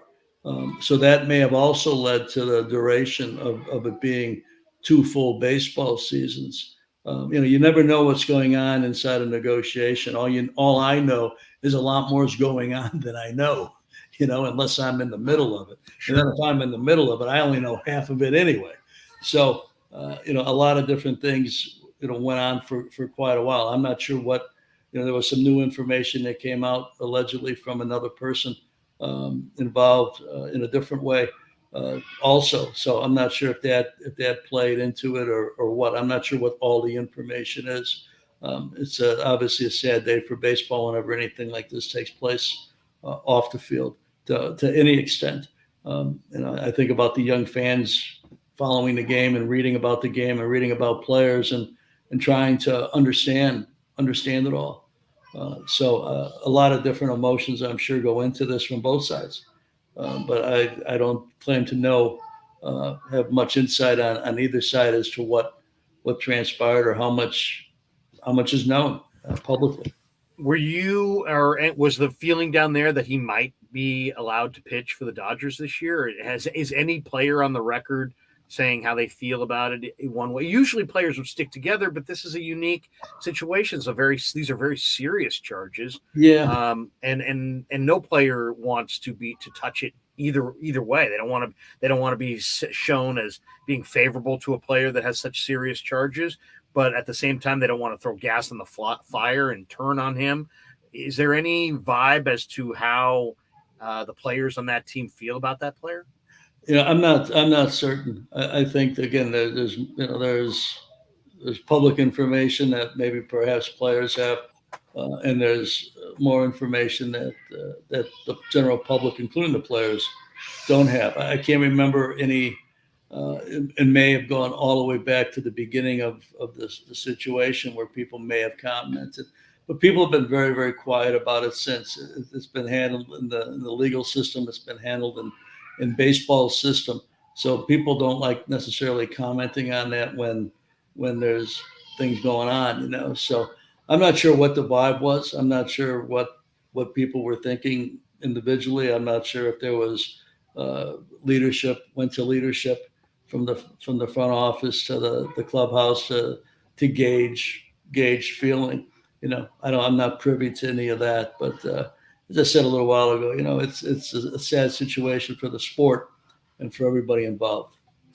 I remember talking to you years ago when you guys had made a trade with Minnesota and brought in AJ Pierzynski, and Pierzynski came to spring training, and it was pretty clear early on that he wasn't a great fit for your guys' culture. And I remember you saying at the time, hey, this is the gamble in free agency or in trades. When you don't know a player and you don't know what he's like, you don't really know what his personality's like top to bottom, and you don't know if his personality will blend in your clubhouse and if he'll be accepted or rejected. And it's very much kind of a crapshoot, and there's always a inherent risk with making new additions. Is how much due diligence can like a Friedman do on a personality, or a Farhan do on a personality? I mean, like, you, in the process of making trades, you're talking to your scouts, you're talking to your baseball people, your confidants, the people that you know around the game, and then you have your own built-in knowledge base. But how much due diligence would you do as a general manager, not necessarily on the player and where he's at physically or something, but maybe even what's his personality like? And will his personality fit with us, or are we going to have to make another deal in 6 weeks to move this guy on? Talk a little bit about that, because I would imagine the person, I mean, it's only 25 guys on a team, or 26 now, maybe 28 now because of the pandemic, but it's a very small room, and the personalities in that room matter. So what is your job as a GM to kind of make sure that the talent doesn't just mesh, but the actual people mesh? Well, it's one of the toughest parts of the decision making, because it is important to know who you're bringing into that room, and you do a lot of homework. I've found it much more effective to ask questions before you really needed an answer, to kind of gauge where people are at on a personality scale and on the teammate scale. When you start asking people about a certain player, you're going to get something that's shaded one way or the other. If they're buddies, if they've had a tough time, if you're asking a hitter about a pitcher, if the pitcher's had great success, you may get one version of a story versus something else. So I think it is the toughest thing to do. There's no doubt. And I think you do as much due diligence as you can. I think that not only do you do due diligence on the person coming from outside an organization, but I think it's also very important to know your own group and to know if they're strong enough. In the event you have brought somebody in that might be questionable, or you brought somebody in knowing that they're going to be tough to handle or tough to deal with, how is your team going to react to that? There are some teams that are so strong culture-wise that they'll welcome somebody like that, and they'll do the best they can to maybe change somebody's way of behavior or personality. Tough to do, don't get me wrong. It's not like it just happens. Sure. But sometimes you see it. I mean, you've seen it in the NFL. You saw it with the Patriots during their heyday. They would bring in some players that everybody else kind of passed on. But they felt that they had such a strong conviction amongst their players that they would be able to sustain their success with it. It's part of building that culture, making sure you're strong enough all the way around. The Yankees for a long time did the same thing with Jeter in the middle of it, where he may have said from time to time, you know what, this is a very talented player here, and yeah, a little bit different than some of the other people in this room, but we'll embrace the player, we'll embrace the person too, and we'll make sure that it goes well. You have that, but that's not made for every team. And I think it's rare that teams are able to do that, but it opens up your base of who you select too. If you can build a franchise that is so strong that the personality from somebody on the outside, who you're not going to really know, no matter what you've heard, until you see it on a daily basis and you get to know the person and the environment. Sometimes the environment a player is in can create a personal reaction that is either really good or not so good. And you have to take that into mind too. So I think it's almost one of those things where you control what you can control. And I think you're better off if you know your own group, and if you've built an organization that is really, really strong and is going to be able to withstand different personalities. Because let's face it, everybody comes in with their own personality, no matter what it is. And for some, it may be a tough personality to deal with, but for others, it's not a tough personality to deal with. So you've got a lot of moving pieces and a lot of different dynamics. But knowing your own group and knowing what they can withstand, I think, is a key component to it. Because most of the time when we're talking about this type of situation, we're talking about talented players, talented athletes. Sure. And are you going to embrace the talent and then have a difficult time with the person? I've had managers tell me I like the player, I don't like the person. And that's an interesting dynamic. Right. I've heard that from time to time. But I think it starts really, if you know your own group, it gives you far more leeway to make a different approach, take a different approach, and be open-minded to a personality that may have caused friction in other environments.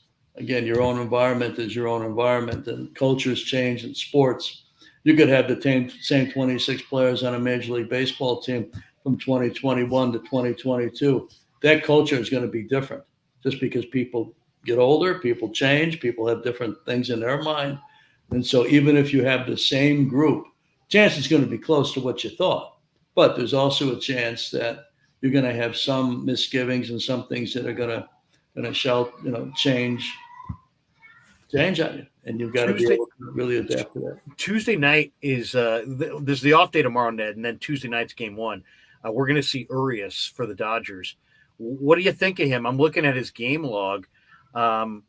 6 innings against Arizona in his first start, he gave 1 hit. 5 innings against San Diego in his second start, he got 2 hits. Next start against Cincinnati, I think he went 6. He gave up 1 hit. And then he got knocked around in Colorado. It's funny how that works. 2 innings in Denver, 6 hits, 6 earned runs, or 6 runs, 3 of them were earned. What do you expect from Urias? How's he looked in the early going thus far? Well, of all the players that I've been around and have signed, we signed him when he was 16 back in 2012. Even at that age, he's close to a genius at what he does. Really? He knows how to pitch. He has always known how to pitch, and he's always been able to read a swing and read a situation and read anxiety in the hitters. He's got a real good fastball, but his best pitches are not his fastball. His best pitches are off-speed pitches, especially the change to a right-handed hitter. That's very difficult. But he has had a feel for his craft since the day I first said hello to him, which is 10 years ago now almost. So he's got a great feel for it. And I think that's what you see.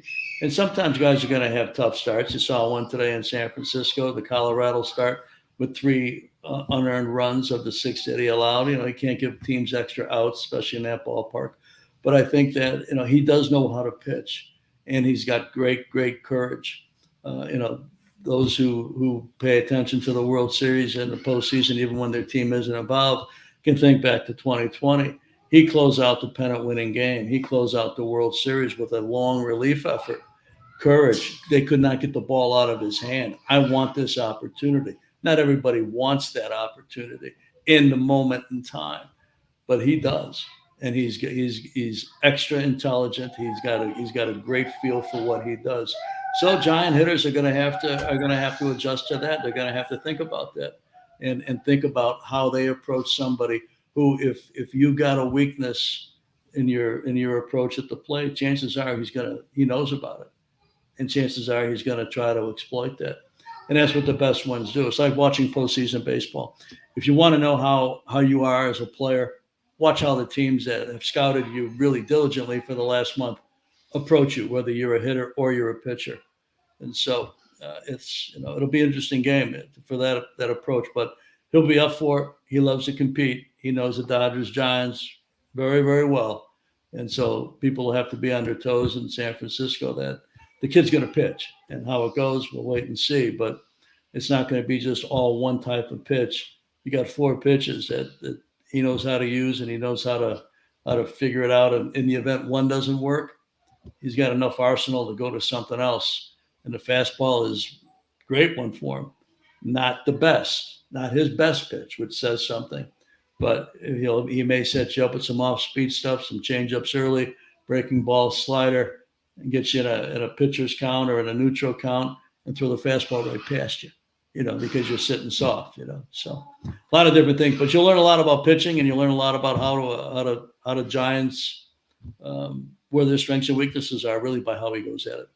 It's interesting watching the National League West right now. Dodgers are up top at 14-7, Padres and Giants right there. Even Colorado's gotten off to a good start, and then Arizona's 6 games off the pace right now, and it looks like it could be a very competitive division. I wanted to ask you about managing a season as far as as a general manager, because Giants, Farhan traded for Mike Ford yesterday, and today he made another trade with the Marlins, Izan Diaz, and it's one thing to make trades in June and July and August. It's another to just kind of, the COVID thing has made a huge impact in trying to plan the season along. And yeah, there's some rules that have been loosened to help these GMs, through it. And there's a little bit more latitude than you would normally have pre-COVID, but it's still incredibly difficult. How those meetings, I mean, I used to remember seeing Brian walk into the clubhouse. Sometimes you walk into the clubhouse.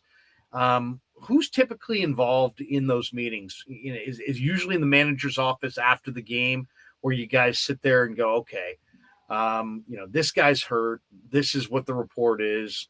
Let's get this guy on the phone. Who's available to come up? I mean, and how long do those meetings last? For 20 minutes? They last for hours. I got to imagine that's a daily routine for a general manager to sit there and say, okay, where are we? We got a plan for tomorrow. And now you got a plan for, maybe we got to fly guys from this city to that city and just have them ready. And maybe you don't know if a guy's going on the DL, and all these different possibilities and potential avenues that could be taken. It seems like it would be almost mind-numbingly confusing, and with all the comings and goings. Tell us a little bit, paint that picture, and tell us a little bit about behind the scenes machinations between the GM, the manager. Is it just the two of you? Is it the trainer? Do you have scouts there? Do you have people on the line? Paint those pictures, because that's really where the game is that's where Farhan is taking, making these moves and making these decisions. And I'm sure Friedman the same way with LA. Well, it's a constant, Larry. It's never off your mind. I probably wrote it down 5 times a day, every day for 20 some years, 11 in San Francisco and 9 in LA, where you'd write it down, you write your depth chart down, and you're talking to your training staff every day. You're talking to your manager every day. You're talking to your pitching coach or your position player coaches on an everyday basis, just getting a feel for where everybody's at. And knowing that when you begin a game, you don't know how it's going to end, not just in score, but who's going to be healthy when it's over. And so, I would do a depth chart on a daily basis. If we lose a shortstop, who's playing there tomorrow, whether it's somebody at AAA, whether it's somebody that's already on the team that's got the flexibility defensively. You're constantly thinking about this. There's very few things that while you don't know what's going to happen, you prepare for almost everything. You prepare for just about everything, and you hope that none of it comes to fruition. But you know that from time to time, a bunch of things are going to come to fruition, maybe on a daily basis, maybe a bunch in one period of time, one series where 2 or 3 players end up going down. So you've got to continually think about it. Who's in those meetings? I think it depends on the organization. I think that, and I learned it a lot from Brian. We had and we talked about this on one of our previous shows, we had a very small inner circle. It was really Dick Tidrow, the late, great Dick Tidrow, Saatsaz, myself. And once in a while, Stan Conti got involved from the training side. Once in a while, Bobby Evans and Jeremy Shelley got involved from player development or minor league side. But it was really a small group along with the manager. And you think about it, and you're going to have conversations with your little inner circle outside of the managerial office. Not everything takes place in the managerial office. Some of it takes place on the outside, and then different ideas are brought in. And it's important to understand where everybody comes from. This is one of the key things to being in leadership in any walk of life, in any business. People think that GMs, scouts scout players, and that's all they do. Well, they scout everybody. You have to know how everybody thinks in the organization. Is the manager going to be kind of pensive and thoughtful and not be somebody that kind of just jumps at the next best thing because it's that time of the season or that time of the day? You have to be able to scout everybody and know how people think. Some people are going to say yes to anything. Some people are going to say no to most anything. How do they think? Where are their areas of expertise? And this takes you time to get to that point. It's not something you walk into an organization and know immediately. Impossible. One of the toughest things that I had to do when I left San Francisco and went to LA was figure out how that staff thought. Who can you lean on? Who's got an ulterior motive? How people think. So those meetings take place, maybe not every day, but the thought process never leaves. It never leaves the leadership's mind, whether it's Farhan and Jeremy and his right hand people, Scott, all those guys, whatever his group is, it never leaves their thought process. And Brian was really good at remembering things and putting them to the side, but not forever. Putting them to the side and knowing when the decision was necessary to be made. I think I may have mentioned that on an earlier show too. I'd bring stuff up to him in February. He'd just kind of look at me, no reaction. And then in October, he'd say, "Hey, you remember when you brought that up to me in February?" I'd say, "Yeah." He goes, "Now's the time." So you're constantly thinking and you're constantly measuring your club, measuring the health of your club, measuring the resiliency of the people who play for you or who manage for you or who coach for you. Everything you have to know inside and out who everybody is. And that takes time. And it's not something you can do on the internet. It's not something you can necessarily do through text messaging or through emails. You can learn a little bit, but there's nothing like the one-on-one conversation or a small group conversation to let you know how people think. And, I felt imperative of me as a leader or the second in command in San Francisco to know as much as I could possibly know about everybody, how they think. So I was constantly scouting everybody, not just players, and not just players in games, scouting players when you get to the ballpark on the road and you see if they're paying attention, if they're working, if they're just kind of clowning around, whether it's your team or the opposition. Minor league's the same. Amateurs the same. Players are forever being scouted. You scout players on social media. This person, what are they tweeting? What do their Instagram look like? How do they think? It's a constant process, the psychology of human behavior.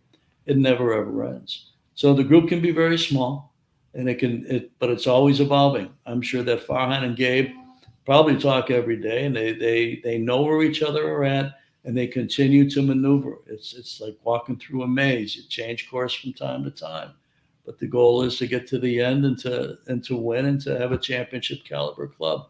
Doesn't happen overnight. Doesn't happen without Farhan and Gabe thinking like nonstop about their team and about the state of their club. And there's so many factors that go into it.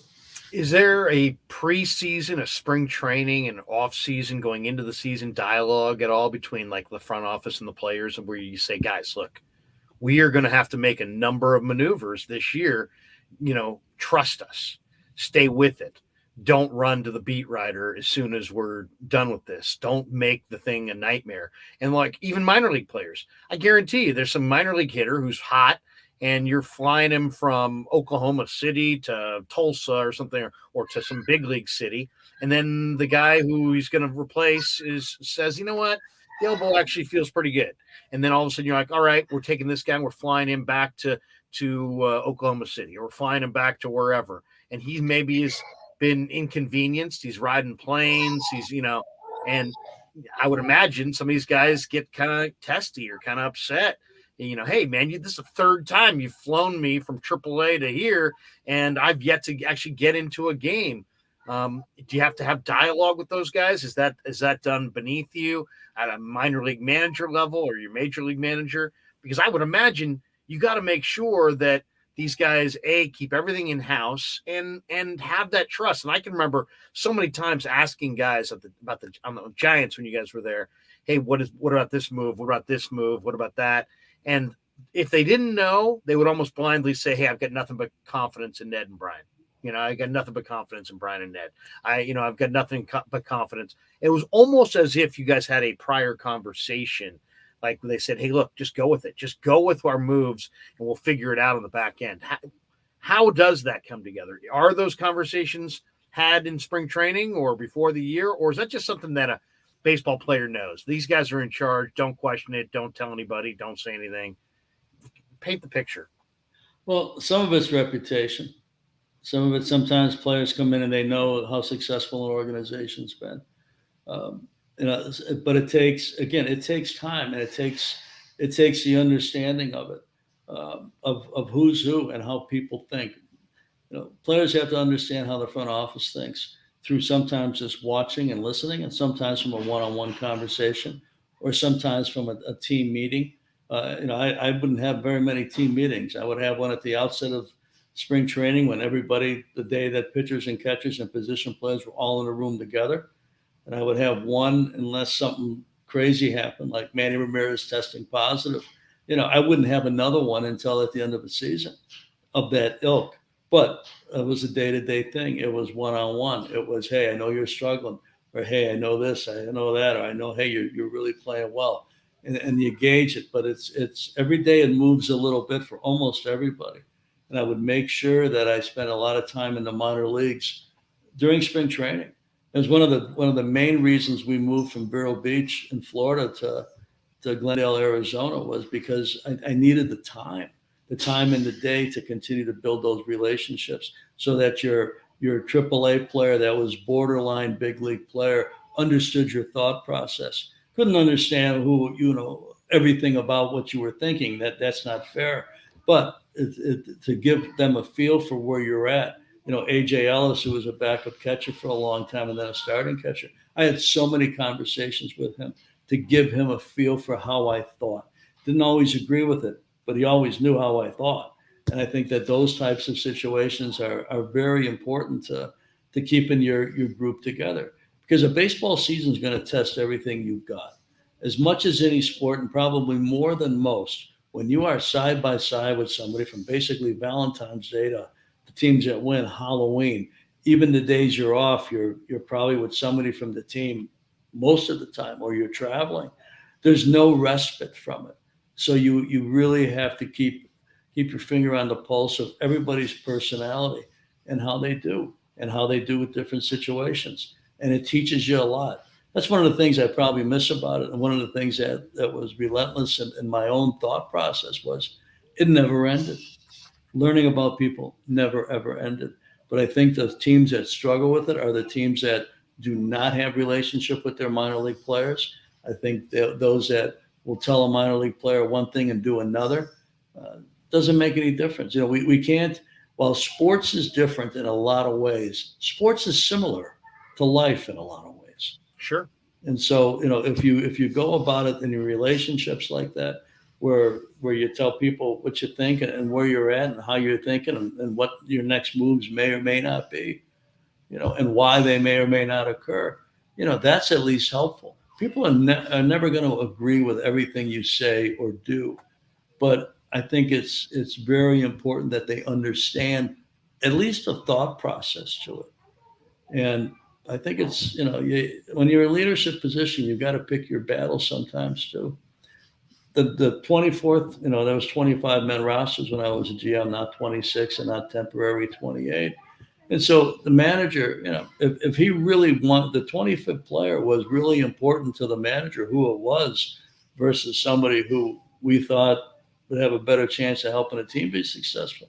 You may give that up. You may give that fight up, because time will tell. Every day something's going to change, and maybe the manager's right. Maybe the manager needs to see more. Maybe we need to see more as a front office.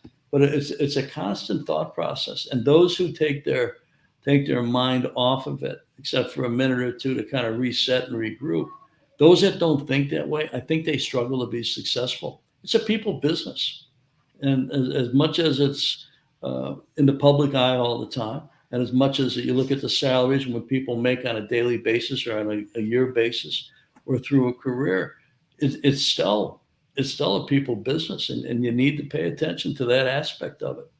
So it was very few days I didn't have a conversation with somebody in that room. And when I went through the minor leagues, both in spring training and also during a season, I made a point of making sure that the manager was having a tough time with somebody, that I had a conversation.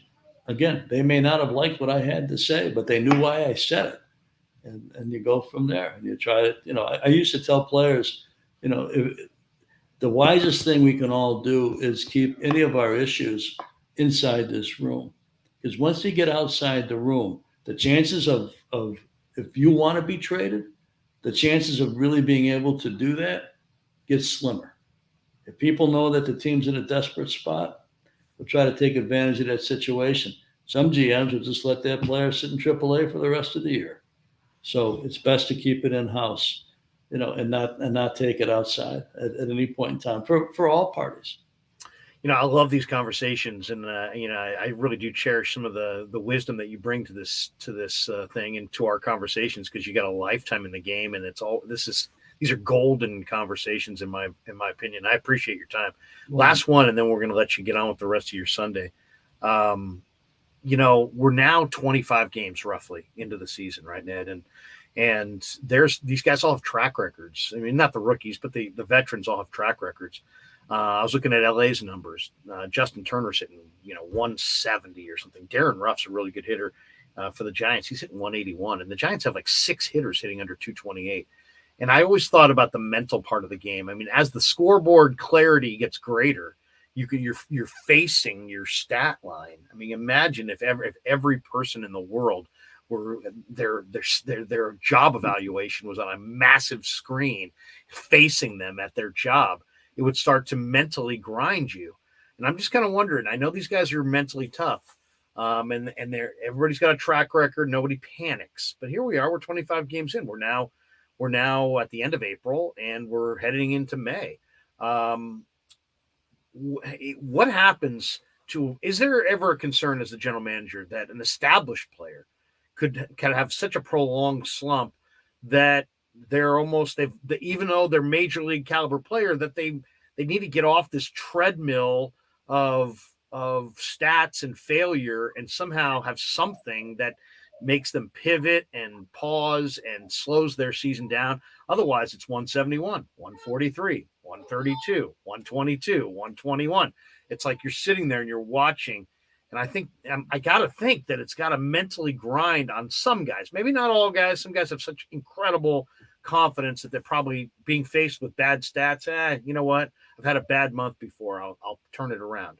But there's got to be that guy who it's starting to warp his whole thinking. What do you think? I mean, you're around the animal that we're speaking of, Major League Baseball players, whether it be a hitter or a pitcher. If a guy's established, he's a big leaguer, but Nelly Cruz hitting 148, went 0 for 4 again today. Do you ever see established veterans in their 30s, maybe not at the end like Cruz, but maybe in their 30s, in the prime still, questioning their talent, questioning their existence at the big league level? And what's the solution? You can't farm them out. Do you make up a DL stint? Do you call the player in and talk about it? Or is that the worst idea? Don't talk about it. If you saw him at the hotel, would you say something? Would you not say anything? I mean, how do you play it when you've got like a Justin Turner and he's in an absolute deep freeze and it's 6 weeks into the season? Well, first of all, it's not something you can just walk into a room and do. It takes time to get to that point, again, to know who you're talking to and how they think. You bring up Justin Turner. I've known him a long time now. April's always been a little bit of a tough month for him, with rare exception. The year that I signed him, I think he hit about 180 in the month of April, with a full April, not a 3-week April. So you have to know the people you're talking to. And if you're around them enough, you know the body language, you know the thought process.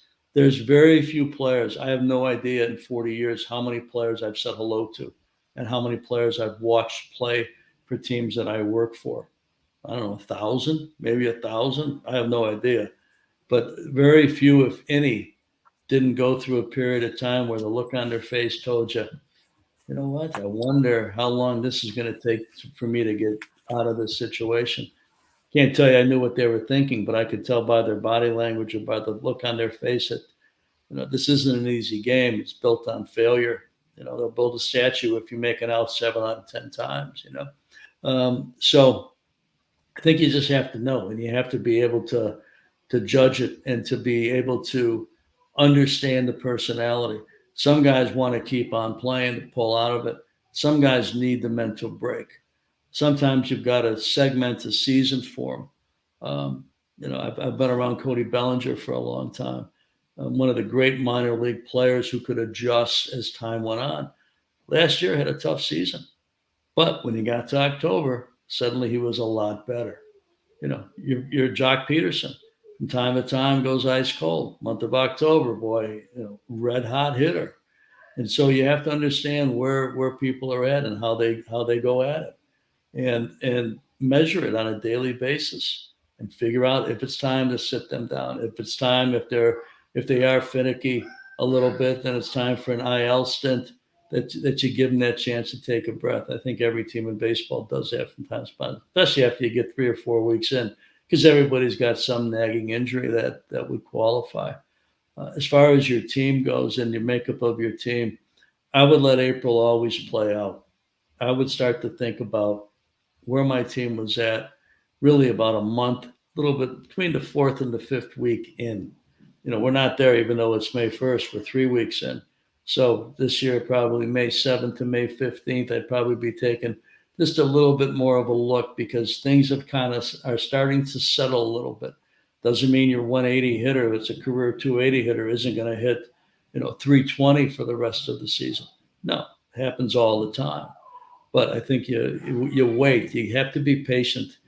But patience is a virtue, but you have to be patient with it. But you can't be so patient with it that you let the season go by, or you let a situation go by if you have a chance to improve your team. These are all parts of the dilemma of sitting in that chair, and none of it's easy. But patience in baseball is one of the toughest things to have, because you're right. The scoreboard tells you every day how you're doing individually, how you're doing as a team, if you won, if you lost, how your bullpen's doing, how your rotation's doing, what the batting averages are. And every day you look on the internet, or you look in the old-time newspaper, you look at the standings, and it tells you where you're at. And standings will tell you if you're good or you're not good. And so I think that those things hit you every day, because you play every day, pretty much. Tomorrow's off day. But, it's going to be Tuesday before you know it. So if you don't have a week to regroup, you've got hours to regroup. And it tests everything you've got, including your patience. And patience is the toughest thing to have when you work in professional sports or high-end Division I sport. Toughest thing to have is patience, but especially in baseball, because the evaluation of it is on a daily basis. It doesn't happen once a week. It happens 50 times a day, almost every day. And so you got to keep that in mind always, because a lot of times you'll see a player get dealt after a slow start, and next thing you know, that player is back to what you thought the player was going to be, but they're doing it for another organization.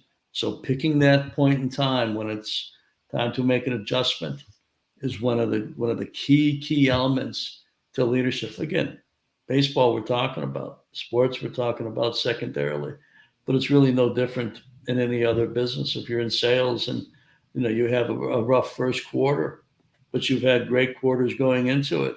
Have you lost your gift of gab? Have you lost your salespersonship? Have you lost? No, you're maybe just going through a tough period of time. Leadership has got to figure out if it's a tough period of time or if it's time. It's timed out. It's really interesting too, because I've heard players and managers and coaches say that it's the hardest part about the game is being faced with your success or failure every day. But then that's also what they miss when they go do things outside of sports, is that they miss that scoreboard that tells them, hey, you know what? You did your job well today. Or you know what? You were successful today. Because a lot of times it's not as clean cut, or as clear cut, I should say, as it is in sports, where definitively at the end of a day or at the end of a season, did we win? Did we lose? Did we accomplish our goals? Did we fail to accomplish our goals? One last one. I said that was the last one. I do have one last one. I got one other thought too on what you just said. Some of the toughest conversations I had to have was with a player sending them down for more than the first time, and especially then in spring training where they play well enough that they think they made the club. And also, there's been a handful of players that had tremendous careers, and now it's over. It's time to go home. And, I'd have to tell them, look, I'm the messenger, and I take that responsibility. But the game is telling you where you're at. You can't catch up to the fastball anymore. You can't get down the line quick enough anymore. You can't make a pitch when it's time to make a pitch. The game is telling you. I'm the messenger. And sometimes that made it a little bit easier. But, like you say, it's a constant thing, and people get accustomed to it. And it's sometimes hard to take. Athletes have been the best at what they do probably since they first picked up a baseball glove and a bat and a ball, or any other sport you're talking about. They've been the best in the neighborhood, the best in their school, the best forever. And now suddenly it's time to go. Those are tough ones. Oh, I believe it. And a lot of those guys are some of the guys that have been around the longest, are the guys that you love the most and admire the most. And Yep. I would imagine those are very difficult conversations. But they come in segments too, because you don't just break it on somebody. Sure. You have a conversation a month ahead of time. Maybe you pass them in the clubhouse. Nothing's scheduled. You just kind of know where they're at a certain point in the day, and you make sure that you're somewhere near, and you say, hey, what's going on? How you doing with this? How you doing with that? And they know because they know you. Because again, it's all about the relationship that doesn't happen overnight. It happens over time. It's so interesting too, because I think of Pat Burrell, who was hitting, I think, 198 in 2010 when Sabian traded for him. He was in the American League. He switched him back to the National League. He brought him home. He's from the Bay Area, went to Bellarmine. And Burrell hit stride, hit 20 bombs between that point and the end of the year, and turned back the clock like 5 years and then kind of rediscovered himself. Yes. He was literally hitting like 198, and people were, why are you acquiring this 198 hitter? But Brian knew that a switch in leagues, maybe a different mindset, different climate, maybe some stakes on the table as opposed to a team that's going nowhere. Maybe this guy will be able to get that focus that he needs, or whatever it is that's the missing ingredient. And with Burrell, he absolutely caught lightning in a bottle. Absolutely. And without Burrell, they don't win it in 2010. There's no doubt in my mind. Outstanding. But see, you have to, you laid it out very well right there. You also have to look at the environment they're coming from. And you mentioned, maybe you got something Tampa, to play for right? in a new environment, and that's a key thing. I always look at that in my San Jose Sharks career. I'm always looking at players that have got more potential and more ability than we've seen.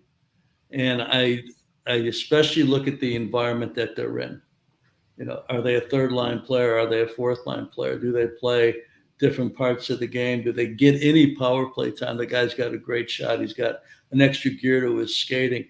Are there things? And that's really the evaluation that you have to be able to make. Is the environment conducive? Environment meaning the clubhouse, the ownership, the front office, the team, all those things. Is it conducive to success for this individual? Maybe conducive to success for somebody else, but is it conducive for this particular individual to be successful? And that takes a long time to get to that point, and to knowing who the people are inside the uniforms. That's a key part of it. And that's something analytics can't really tell you. Right. But that's where the combination of analytics and getting to know who is inside that jersey, who's inside that sweater, how do they think? When you can start to put that together, you make better decisions. Because the thing that also cost teams more than anything in my career was mediocrity. Being afraid to let somebody go because you thought maybe they're going to catch fire someplace else, and you're going to miss out on the talent. Okay. That's why it's a daily thing, and your staff has got to work at a daily pace to understand everybody and how they think. And if they are, at the end of the day, mediocre, and you've done everything you can do truthfully throughout your entire organization, starting in rookie ball all the way through wherever they're at in that moment in time, okay, then it's time to give them a chance someplace else. But until you've crossed off all those boxes, you haven't done your due diligence, in my opinion. And so you need to be able to do that, to be able to make the best decision you can make, not only for yourself and your organization, but for the player. Hey, well, let you get back to your Sunday. I heard the grandkids in the background, and it sounds like you're going to have having a good family time down there. Let me ask you one last one. Did you see the Jock Peterson Jack at Miller Park in the 1-game series earlier this week? I did not.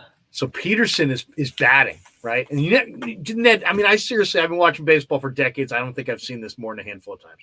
He's batting, and it's Miller Park, and they got the roof closed. I've and got it's the call if you want it. Do we have the call? We have the call. Okay, so we'll play the call. But Peterson, some guy is giving him an earful, right? And these guys block it out because they get an earful every night, right? Especially if you're on a good team and if you're on the Yankees or something like that. He's getting an earful. He steps out of the box. He turns behind the plate and he says something to the guy. And he gets back in the box. And here's what happened. Go ahead, Ryan. But he's had, to me, he's had good at bats, even with the 2 strikeouts against Corbin Burns. And now finally Jock turns around. Somebody in the stands is just screaming at him. He hits a high drive, center field, and he's looking over at that fan. This one is way gone. Yeah, you get to celebrate that one. Giants lead 2-1. My goodness. Oh, man.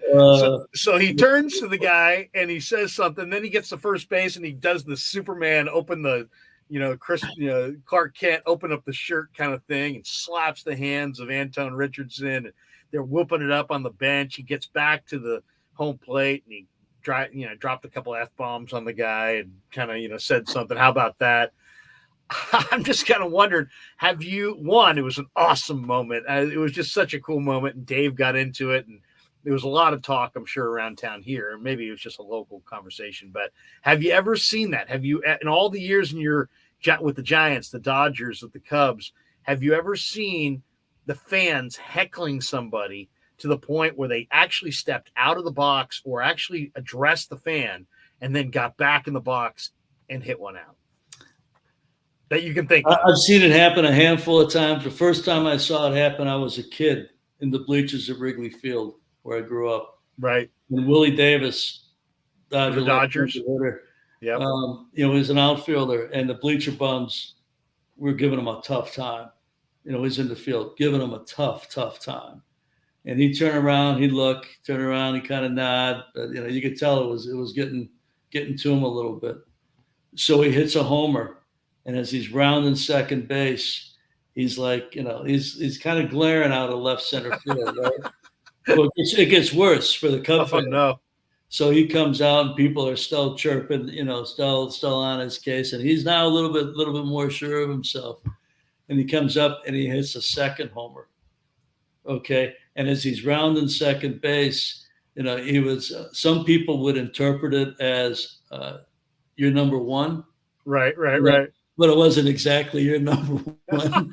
if you get the gist, Yeah. That was like, whoa, this guy's playing, But yeah, he ran around second base after the second one with the salute going. Not necessarily your number one, but only one digit.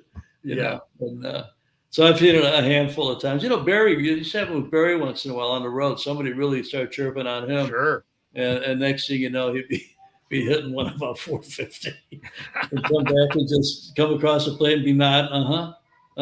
See you later. Oh, man. Peterson has been great. It's great for this. I think it's great. I think it is too. I think it is. Yeah. And Peterson's been great for the Giants, by the way. Yes. He's hurt right now, but he's off to a hot start.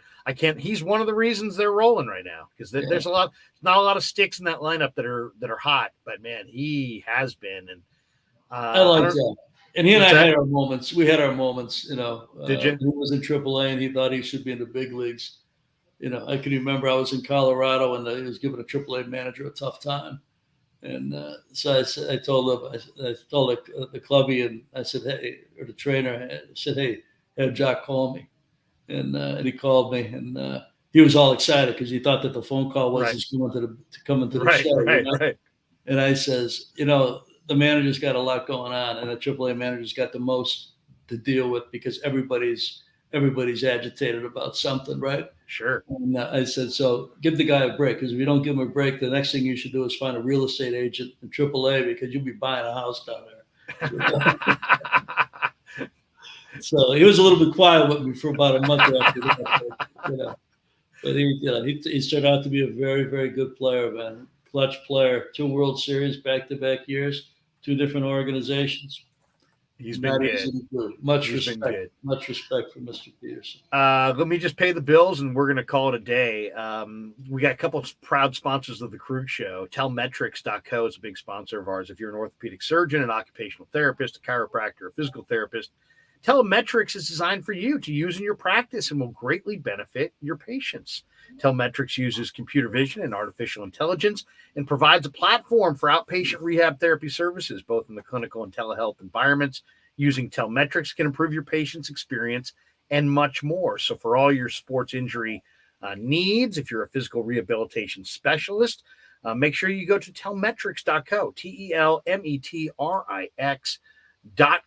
We thank Casey Bateman and all the good people at Telemetrics for being a proud sponsor of the Krueg Show. And also thanks to Dan Coach Emilio, his retirement plan. He's a retirement planning specialist.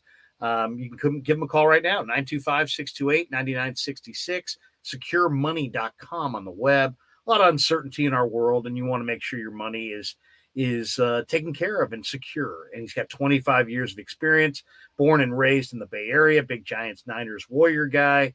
Give him a call for an appointment today. It's not a one-size-fits-all deal. He'll have a conversation with you, map out a strategy, and help you achieve your goals. He's very solid.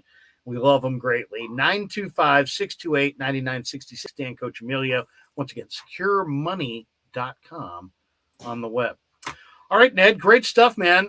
Awesome baseball conversation. Lots of people, we started talking basketball today because the Warriors got a win in the playoffs, and a lot of stuff this weekend with the NFL draft. And then, of course, baseball, Giants off tomorrow, Dodgers off tomorrow.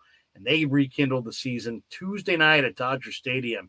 My favorite road venue by far, Dodger Stadium. If you had the Giants and the Dodgers playing at Dodger Stadium, man, I can watch that every night. It's an incredible venue.